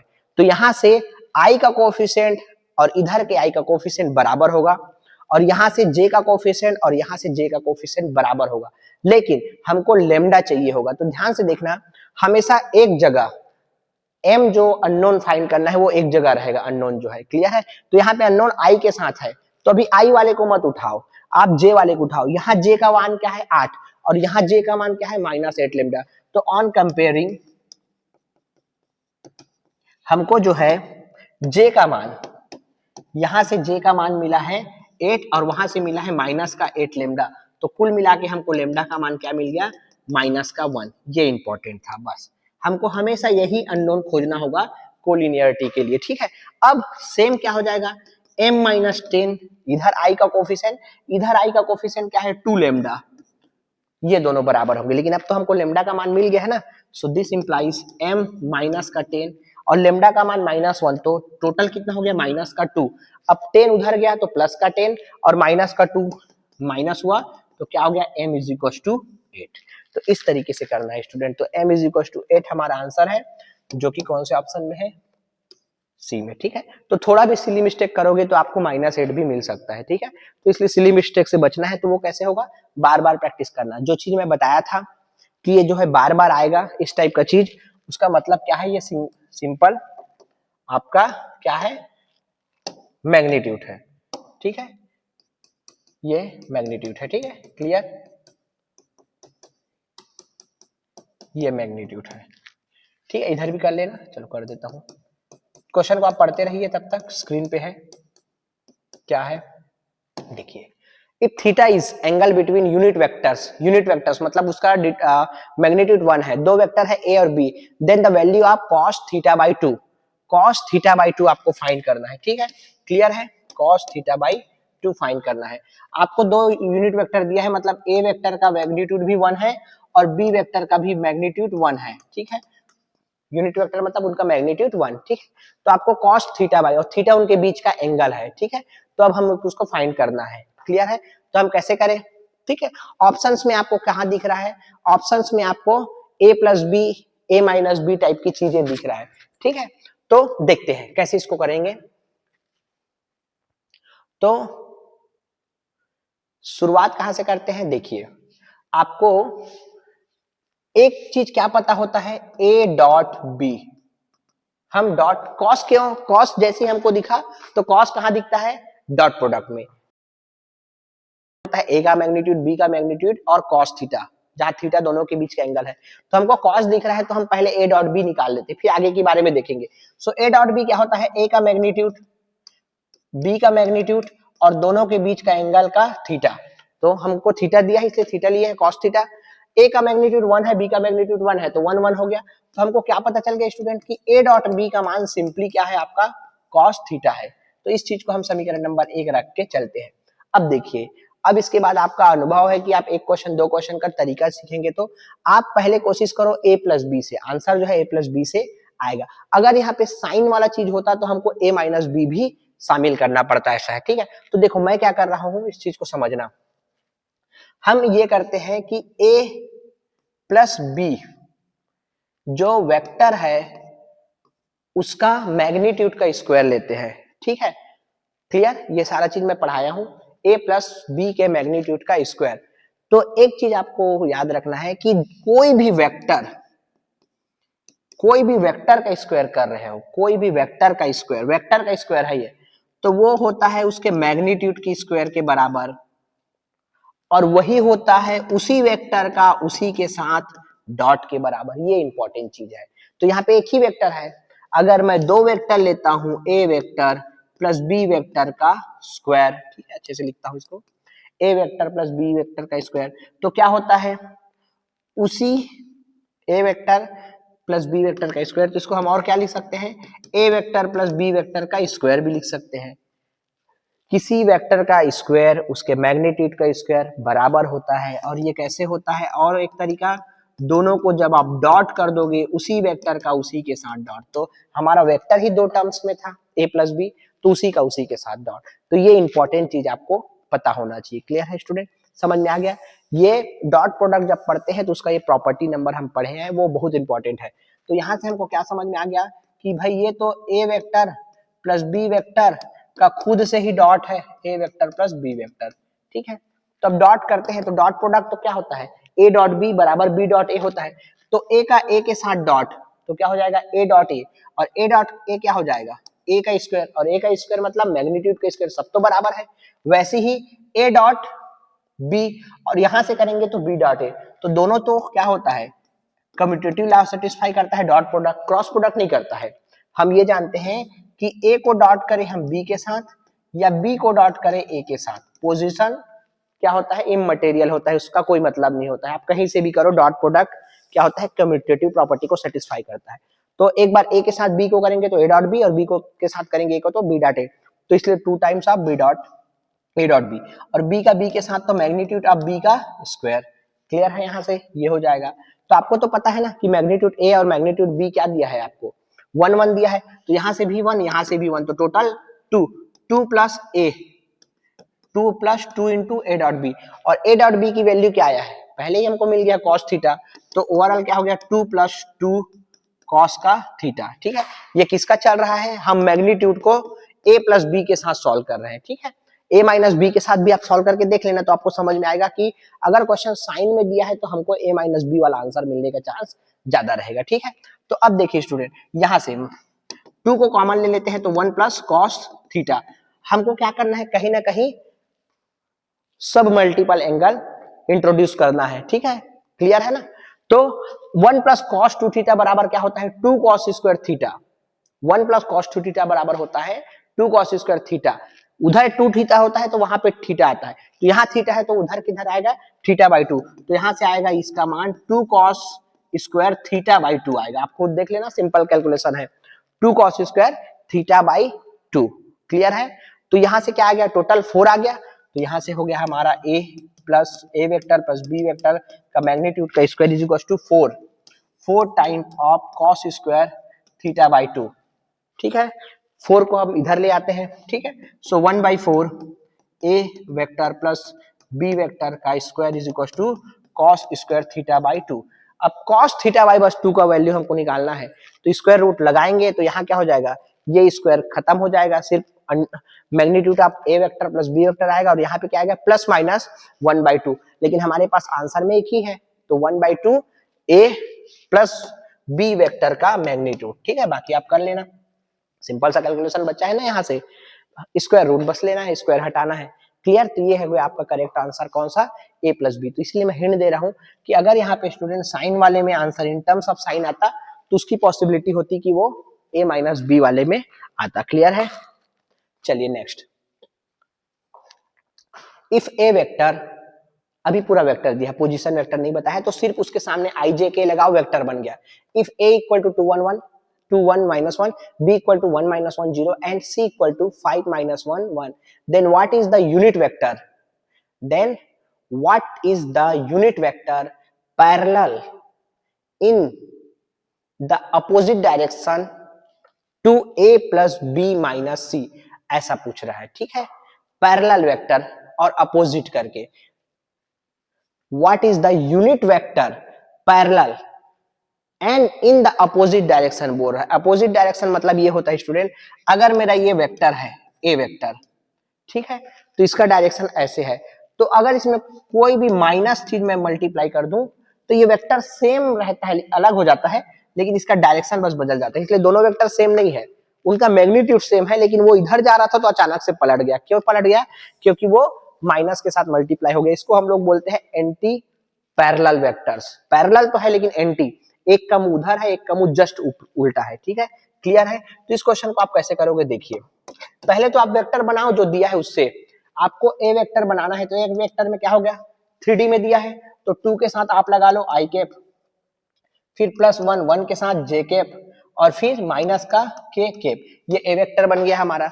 वैसे ही आप बना लो B vector, sorry B vector ना, बी कैप नहीं, B vector is equal to क्या हो जाएगा 1 - 1, so I cap minus J cap plus 0 का के कैप, ठीक है।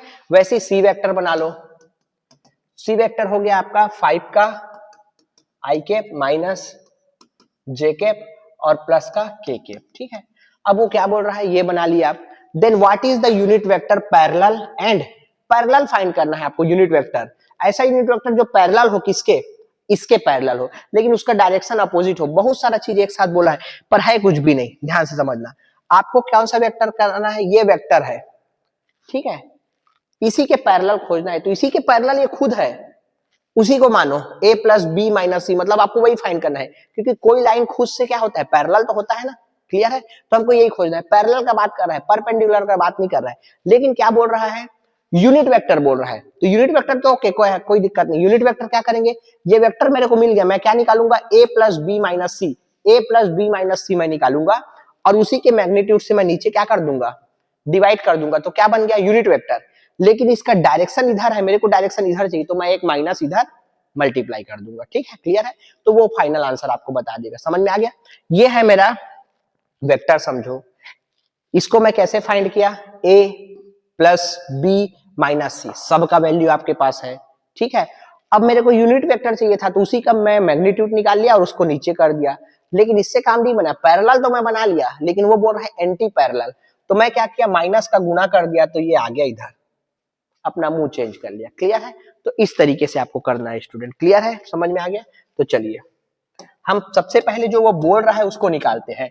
वो क्या बोल रहा है, A vector plus B vector minus का सी वेक्टर। तो ये सिंपल कैलकुलेशन करते हैं, A plus B minus C है ना, 2 और 1 3, 3 में जब आप 2 घटाओगे तो माइनस का 2i वेक्टर, ठीक है।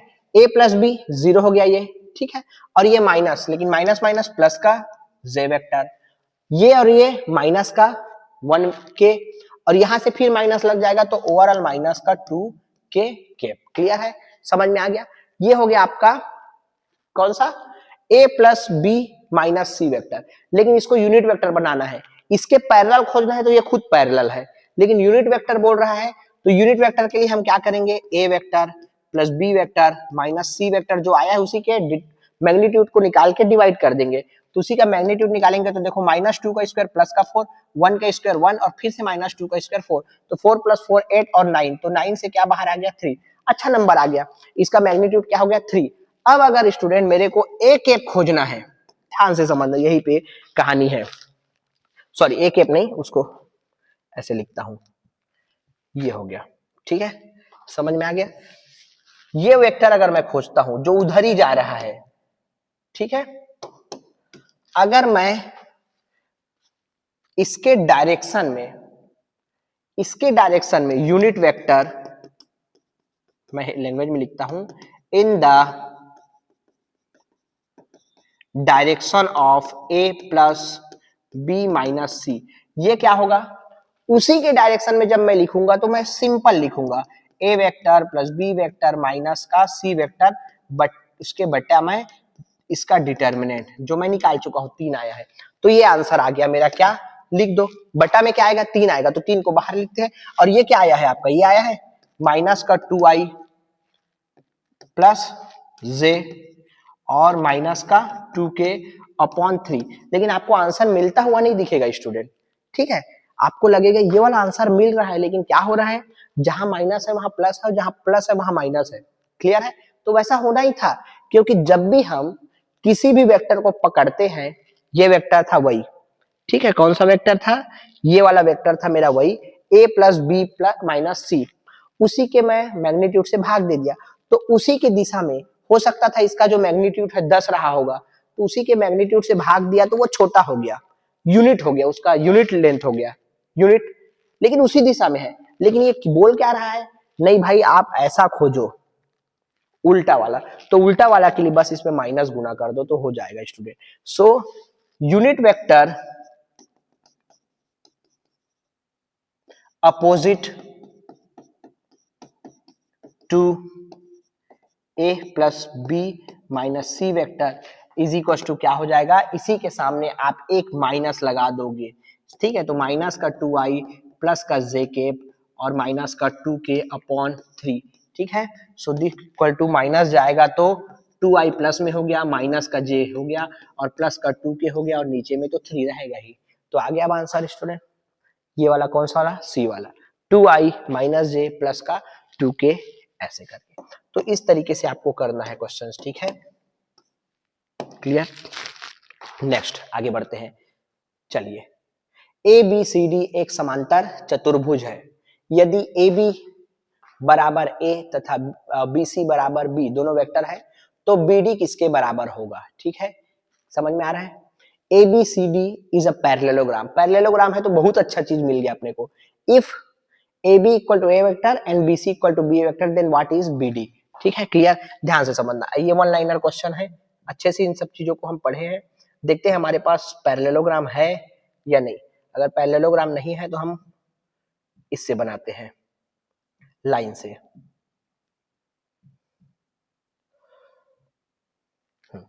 यहां से हम लाइन लेते हैं, ध्यान से समझना स्टूडेंट। पैरेललोग्राम बनाते हैं, एक भुजा दूसरा भुजा पैरेललोग्राम बनाना है, ठीक है, तो आपस में ये इस तरीके से, ठीक है, पैरेललोग्राम थोड़ा लग रहा होगा, समझ में आ रहा है। तो पैरेललोग्राम क्या होता है, opposite sides are equal and parallel, ठीक है, तो पैरेललोग्राम बहुत अच्छा होता है, पैरेललोग्राम लॉ ऑफ एडिशन पढ़ते हैं, ठीक है, तो हम लिख लेते हैं ये ए बी सी डी भाई एक अच्छा वाला चीज है, ए बी सी डी एक अच्छा वाला चीज है जो पैरेललोग्राम है। ए से बी मेरा ए वेक्टर है और क्या दिया है, बी से सी, कहाँ है, बी से सी दिया है ना, बी से सी मेरा बी वेक्टर है, क्लियर है, बी से सी, हाँ बी से सी बोल रहा है ना, हाँ बी वेक्टर है। देन बी डी क्या होगा पूछ रहा है, ये बी डी क्या होगा है वो पूछ रहा है, बी से डी क्या पूछ रहा है। अब पहले बी डी पे तो बाद में आते हैं, पहले हमको ये पता होना चाहिए कि opposite sides are equal and parallel है, मतलब मैं इस लाइन को ध्यान से समझना, इस लाइन को अगर ये वेक्टर होगा तो इसके ऊपर लाऊंगा तो छुप जाएगा, अभी नहीं छुप रहा है क्योंकि मैं हाथ से बनाया हूं तो उतना अच्छा नहीं बना है, समझ में आ गया। तो ये वेक्टर और ये वेक्टर एकदम सेम है, लेकिन कैसे सेम है, अगर मैं एरो ऐसे लगाता हूं ए से डी की ओर तो मेरे को ये भी वेक्टर बी मिलेगा। यहां तक क्लियर हुआ कि नहीं आपको, क्योंकि सेम कहानी हम यहाँ पे कर रहे थे, ये वेक्टर को पकड़ के यहाँ लाऊंगा तो एकदम सेम है, बी ही क्यों है, क्योंकि पैरेललोग्राम है, ये और ये भुजा की लंबाई सेम है, मतलब दोनों का मैग्नीट्यूड सेम है, इसका डायरेक्शन इधर है और इसका डायरेक्शन भी इधर लगा दिया तो वो सेम वेक्टर बन गया, इसलिए मैं इसको बी वेक्टर लिख सकता हूं। अब इसके बाद बात आती है स्टूडेंट कि हमको पैरेललोग्राम का एक अच्छा प्रॉपर्टी पता है कि हम पैरेललोग्राम लॉ ऑफ एडिशन जब देखते हैं तो ये वाला जो आपका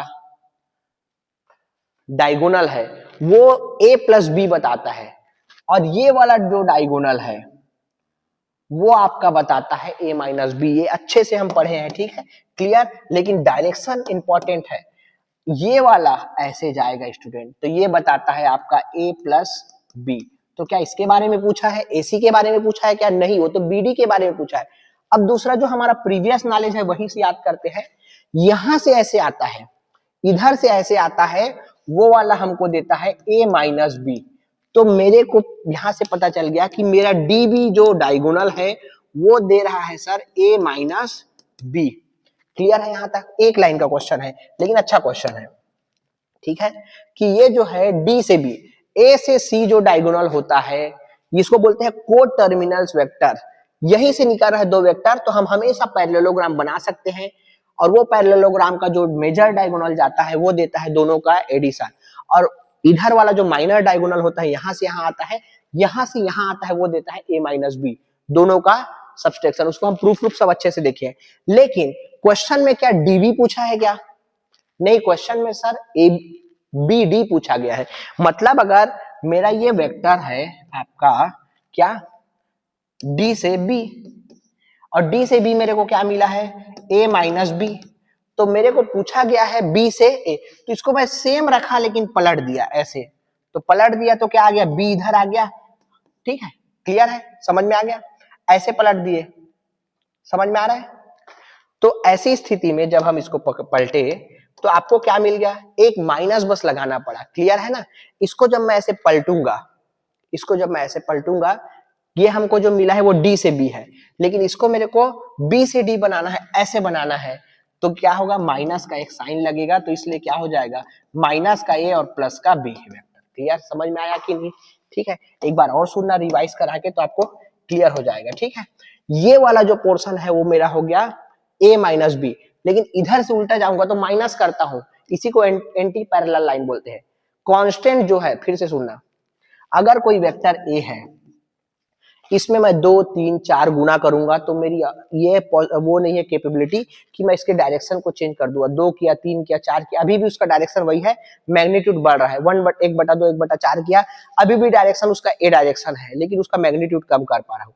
लेकिन कहीं पे भी अगर मैं माइनस मल्टीप्लाई कर दिया, मतलब मैं उसके मैग्नीट्यूड को अगर -2 कर दिया, तो अभी भी मैं उसके मैग्नीट्यूड को 2 से बढ़ाया, लेकिन उसको पलट दिया, वो ऐसे जा रहा था वो अब ऐसे जाने लग गया। तो माइनस सिर्फ कितना काम कर पाता है गुना करने पर, जस्ट अपोजिट पलट पाता है। तो इसलिए यहाँ पे यहां से यहां गया तो ये एक माइनस लग जाएगा, तो माइनस का ए प्लस माइनस माइनस प्लस का बी, तो ये हो गया आपका आंसर स्टूडेंट, ठीक है। तो ये देखते ही क्वेश्चन होना है, अभी हमको एक एक चीज डिस्कशन के साथ कर रहे हैं इसलिए टाइम लग रहा है, क्लियर है। तो ये अच्छा क्वेश्चन था, ठीक है। नेक्स्ट क्वेश्चन, ये वाला सेम क्वेश्चन हम लोग किए हैं अभी, यहाँ पे ए है, उस वाले क्वेश्चन में एम था, तो ये वाला क्वेश्चन आप देख लेना, सेम क्वेश्चन 8 आया था ना अभी आंसर, आई थिंक इसका डाटा सेम होगा, एक बार मिला लेना है ना। तो 2 क्वेश्चन सेम है, जिसमें वहां एम है यहाँ ए दे दिया है, ठीक है। ए है या अल्फा होगा जो भी है, ठीक है, ए ही है शायद, हाँ क्लियर। तो ये क्वेश्चन ट्राई करना, अच्छा है कि सेम क्वेश्चन आ गया, ठीक। अब देखिए यहाँ पे what is the value of, next question कौन सा क्वेश्चन है, अभी 12 क्वेश्चन हुआ है। What is the value of P for which the length of the vector is 3 unit. ये वेक्टर है, उसका जो मैग्नीट्यूड है वो 3 होना चाहिए बोल रहा है, तो आपको P का मान क्या लेना है ये बोल रहा है। तो देखिए कोई भी वेक्टर है, ठीक है, इसको हम लोग ए वेक्टर ले लेते हैं, ध्यान से समझना। ये जो है हमारा ए वेक्टर है, वो कैसा है, एक नंबर मल्टीप्लाई है उसमें P कांस्टेंट है, समझ में आ रहा है ना, P कांस्टेंट है, और ये है आपका 2i माइनस का j और प्लस का 2k, ये है, ठीक है। अब इसको आप भूल जाओ पहले, तो अगर ये 2 होता स्टूडेंट, मान लो ये 2 होता, तो 2 को मैं बगल में रखता, 2 को मैं बगल में रखता, इसका जब मैं मैग्नीट्यूड निकालता, ध्यान से समझना, इसका मेरे को जब मैग्नीट्यूड निकालना है तो मैं जबरन का इसको और गुना नहीं करता, जितना मैग्नीट्यूड आएगा उतने में तो 2 गुना होगा, तो 2 को मैं बाहर ही रखता मान लो, और यहाँ पे क्या होता, 2 का स्क्वायर 4 प्लस -1 का स्क्वायर 1 और 2 का स्क्वायर फिर से 4, तो क्या हो गया, 2 गुना अंदर से आया, 9 से निकल के 3 2 तिया 6, ठीक है। अगर मान लो इस जगह पे P का मान -2 होता, P का मान लो -2 होता निगेटिव में, लेकिन मेरे को तो पता है ना कि यहाँ पे -2 लिखा है, तो अब मैं कैसे निकालता मैग्नीट्यूड इसका, ये -2 तो काम नहीं आता भाई, मैं उसको मॉड के अंदर रखता, क्योंकि मैग्नीट्यूड लंबाई है, लंबाई का भी निगेटिव नहीं होता, तो ये कर दिया, फिर से वही निकालता 4 1 4, तो क्या आता, फिर से 2 गुना 3 बराबर 6, ठीक है।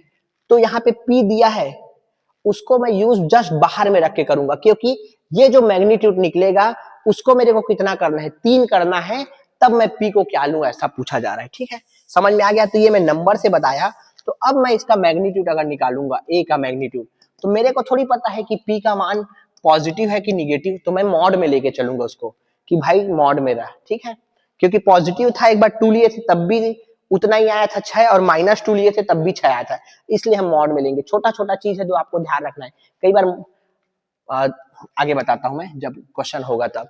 तो क्या हो जाएगा, इसका मैग्नीट्यूड तो वैसे ही निकलेगा, 2 का स्क्वायर 4, 1 का स्क्वायर 1 और फिर से 4, सो A का मैग्नीट्यूड बराबर मॉड के अंदर P, और ये क्या हो जाएगा, यहां से निकल गया 3। लेकिन क्वेश्चन में अकॉर्डिंग टू क्वेश्चन आपका क्या पूछ रहा है, according to question if magnitude of ये 3 हो तो then find the value of P, तो इसकी वैल्यू रख दो स्टूडेंट 3, सो मॉड का P, यही तो पूछ रहा है ना वो, ठीक है। पूछा क्या जा रहा है हमसे कि P का मान क्या होगा जब इसका मैग्नीट्यूड 3 होगा, तो इसका मैग्नीट्यूड 3 रख दिए, तो अब देखो 3 से 3 कैंसिल आउट हो गया, तो मॉड P का मान 1, ठीक है, तो यहां से कंक्लूड होता है कि p का मान +-1 दोनों हो सकता है स्टूडेंट। इसीलिए मैं आपको मॉड को आपको आराम से हैंडल करना है और केयरफुली हैंडल करना है, ठीक है। तो अगर यहाँ पे 1 नहीं दिया रहता, -1 दिया रहता, तो वो भी आंसर सही था। लेकिन अगर आप p को ऐसी लेके चलते तो 3 और 3 को कटा देते और a, और यहाँ पे d ऑप्शन में नन ऑफ द अबव होता तो आप नन ऑफ द अबव मार के चले जाते, क्योंकि मैग्नीट्यूड अगर किसी में मैं 2 गुना किया हूं तब भी उसका मैग्नीट्यूड 2 ही से ही गुना होगा, लेकिन मैं -2 किया हूं तब भी उसका मैग्नीट्यूड 2 से ही गुना होगा, क्योंकि मैग्नीट्यूड कोई चेंज नहीं करता। तो अगर यहाँ पे मैं 1 रखूंगा तो भी इसका मैग्नीट्यूड 3 होगा, अगर यहाँ पे -1 रखूंगा तब भी उसका मैग्नीट्यूड 3 होगा, क्योंकि वो तो अंडर रूट के अंदर स्क्वायर होके जुड़ता है ना। क्लियर है? तो ये इस तरीके से, ठीक है। चलिए, और कितना बचा है, मतलब 12 क्वेश्चन हुआ है। हाँ, ये वाला क्वेश्चन हम बाद में करेंगे, ये गुणन वाला क्वेश्चन है, ठीक है। अभी इसको देखिए, ये भी बहुत अच्छा क्वेश्चन है। इफ द डायगोनल्स, इसके बाद हम लोग देखते हैं कितना हुआ है हमारा लेक्चर। हाँ, ओके, फिर बाकी क्वेश्चन हम नेक्स्ट लेक्चर में करेंगे, ठीक है। 10-12 क्वेश्चन हो गया है, इसको देखो। If the diagonals of a quadrilateral formed by the vectors 3i + 6j - 2k and 4i - j + 3k are considered, then what type of quadrilateral must be. ये जो दोनों सदिश है स्टूडेंट, ये वाला और ये वाला, ये एक चतुर्भुज का विकर्ण हो ऐसा आपको मानना है, ठीक है। तो अब ये किस टाइप का चतुर्भुज का विकर्ण हो सकता है वो चीज हमको, और ऑप्शन में क्या दिया है, वर्ग, स्क्वायर, समचतुर्भुज, रोम्बस, आयत, रेक्टेंगल और नन ऑफ द एबव, केवल आपको विकर्ण दिया है। तो हम फिलहाल, हमको नहीं पता है कि क्या है वो चीज, तो हम क्या करते हैं, सिंपल हमारे पास जो डायग्राम होता है वो है स्क्वायर का, ठीक है, पर हमको वैसा नहीं लेना चाहिए, हम लोग लेते हैं सिंपल, हमको नहीं पता है, हम रैंडम डायग्राम लेते हैं कि वो कुछ भी होगा, ठीक है। ये है चतुर्भुज, हम बना देते हैं रैंडम, ठीक है। क्लियर है? कैसे भी चतुर्भुज हो, तिरछा, आड़ा, ये, ठीक है। पैरेललोग्राम भी है, ऐसा भी नहीं बोल रहे, ठीक है। और आपको दिया क्या है वो चीज, आपको 2 डायगोनल दिया है, ये एक डायगोनल और ये एक डायगोनल, ठीक है। तो दोनों डायगोनल आपको दिया है, तो हम दोनों डायगोनल को लिख लेते हैं। तो दोनों डायगोनल की वैल्यू हमको दिया है वेक्टर टर्म में, तो एक डायगोनल इसको हम मान लेते हैं d1 वेक्टर और इसको मान लेते हैं d2 वेक्टर, यही दिया है ना डायगोनल। तो चलिए d1 ले लेते हैं। सो d1 वेक्टर पहला वाला जो दिया है उसको d1 मान लेते हैं, क्या है, 3, 6 और 2 माइनस का 2, 3, 6 और माइनस का 2, ठीक है। के सब में केप लगा है, पर केप मैं नहीं लगा रहा हूं, ठीक है, यूनिट वेक्टर है। उसके बाद 4 - 3, 4 - 3 और माइनस का प्लस का 3k, ये जो है स्टूडेंट आपका डायगोनल है। अब ध्यान से समझना, यहाँ पे अच्छा चीज दिया है स्क्वायर, रोम्बस और रेक्टेंगल, तीनों के चीज में अब आपको थोड़ा थोड़ा प्रॉपर्टी पता होना चाहिए, तब जाके चलेगा। अब इसमें किसके टर्म्स में वो बात कर रहा है, डायगोनल के टर्म में। तो अब आपको पता होना चाहिए कि डायगोनल में ऐसा क्या क्या खासियत होता है, अलग अलग, क्या के लिए, फिगर के लिए, कि आपका स्क्वायर है तो क्या होगा, रोम्बस है तो क्या होगा, रेक्टेंगल है तब क्या होगा। तो ध्यान से समझना स्टूडेंट, स्क्वायर के केस में और रोम्बस के केस में दोनों जो डायगोनल है एक दूसरे को जो काटते हैं वो 90 डिग्री पे काटते हैं। एक दूसरे को जो काटते हैं वो कितने डिग्री पे काटते हैं, 90 डिग्री की पे काटते हैं। लेकिन आयत के केस में 90 डिग्री नहीं होता है, वो कुछ भी हो सकता है, वो आप सिंपल देख लोगे बना के। स्क्वायर क्या होता है, चारों भुजा बराबर, सभी भुजा के बीच का एंगल 90 डिग्री। क्लियर? रेक्टेंगल क्या होता है, चारों भुजा के बीच, मतलब दो दो का जो एंगल है वो 90 डिग्री, बट एक साइड लंबा होता है एक साइड छोटा होता है, चारों भुजा बराबर नहीं होता है, ठीक है। मतलब आमने सामने का भुजा बराबर होता है लेकिन लंबाई और चौड़ाई अलग अलग होता है दोनों का। क्लियर है? सिंपल है आयत। रोम्बस क्या होता है, समचतुर्भुज, चारों भुजा बराबर होता है, ठीक है, चारों भुजा बराबर होता है, लेकिन एंगल दो दो भुजाओं के बीच 90 डिग्री हो ये जरूरी नहीं होता है, ठीक है। ये उसका फिगर है मेन। अब फिर से सुनना, डायगोनल रोम्बस और स्क्वायर के केस में कहां पे काटता है, 90 डिग्री पे। डायगोनल जो है 90 डिग्री पे एक दूसरे को काटता है। ये सिर्फ किसके लिए होता है, स्क्वायर के लिए भी होता है और किसके लिए भी होता है, रोम्बस के लिए भी होता है, ठीक है। क्लियर है? समझ में आ गया? 90 डिग्री पे। क्लियर है? समझ में आ गया? तो ये एक कंडीशन है। तो अब हमको कैसे पता चलेगा कि 90 डिग्री ये एक दूसरे के ऊपर काट रहे कि नहीं? तो हमको डॉट प्रोडक्ट का एक अच्छा सा चीज पता है, अगर दो वेक्टर एक दूसरे को 90 डिग्री पर काट रहे हैं, मतलब एक दूसरे के परपेंडिकुलर है, तो उनका डॉट प्रोडक्ट 0 होता है। तो हम देखते हैं पहले डॉट प्रोडक्ट 0 हो रहा है क्या। अगर डॉट प्रोडक्ट 0 हो रहा है तो हमारे लिए कंफ्यूजन बढ़ जाएगा कि दोनों चीज में से कुछ हो सकता है, ये ठीक है, ये नहीं हो सकता क्योंकि यहाँ 90 डिग्री नहीं बनाता है। ठीक है, तो अब हम लोग सबसे पहले वही देखते हैं स्टूडेंट कि D1 dot D2, sorry D1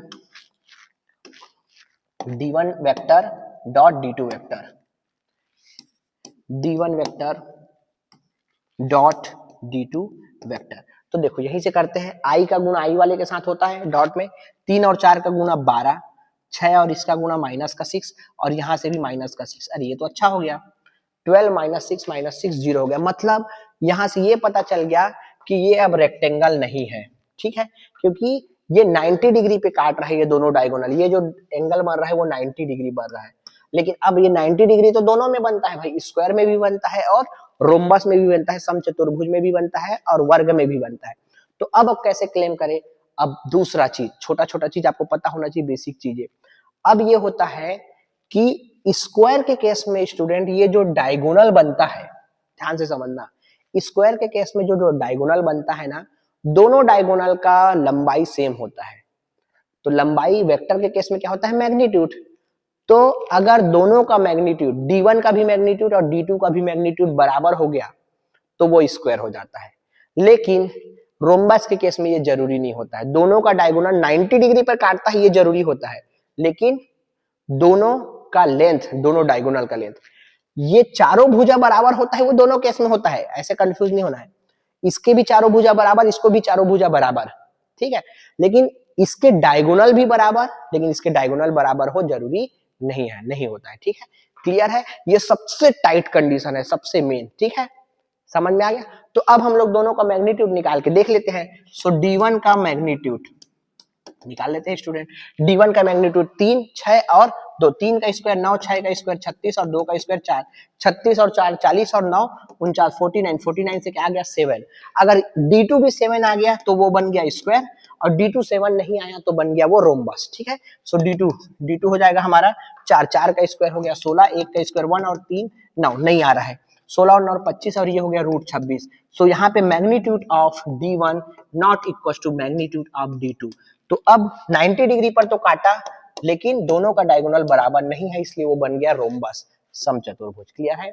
तो इस तरीके से आपको करना है स्टूडेंट। क्वेश्चन बहुत सारे हैं, 40 क्वेश्चन है, जिसमें से हम लोग केवल 14 या 13 किए हैं। ठीक है, बाकी हमको नेक्स्ट लेक्चर में कोशिश करते हैं कि थोड़ा लंबा लेक्चर हो और कंप्लीट करें। ठीक है, तो मिलते हैं नेक्स्ट में, इसी के आगे कंटिन्यू करेंगे ये वाला क्वेश्चन से। ठीक है, अगर आपको ट्राई करना होगा तो ये आपके सामने है, आप इसको ट्राई कर लेना। ठीक है, नेक्स्ट लेक्चर हम यहीं से स्टार्ट करेंगे।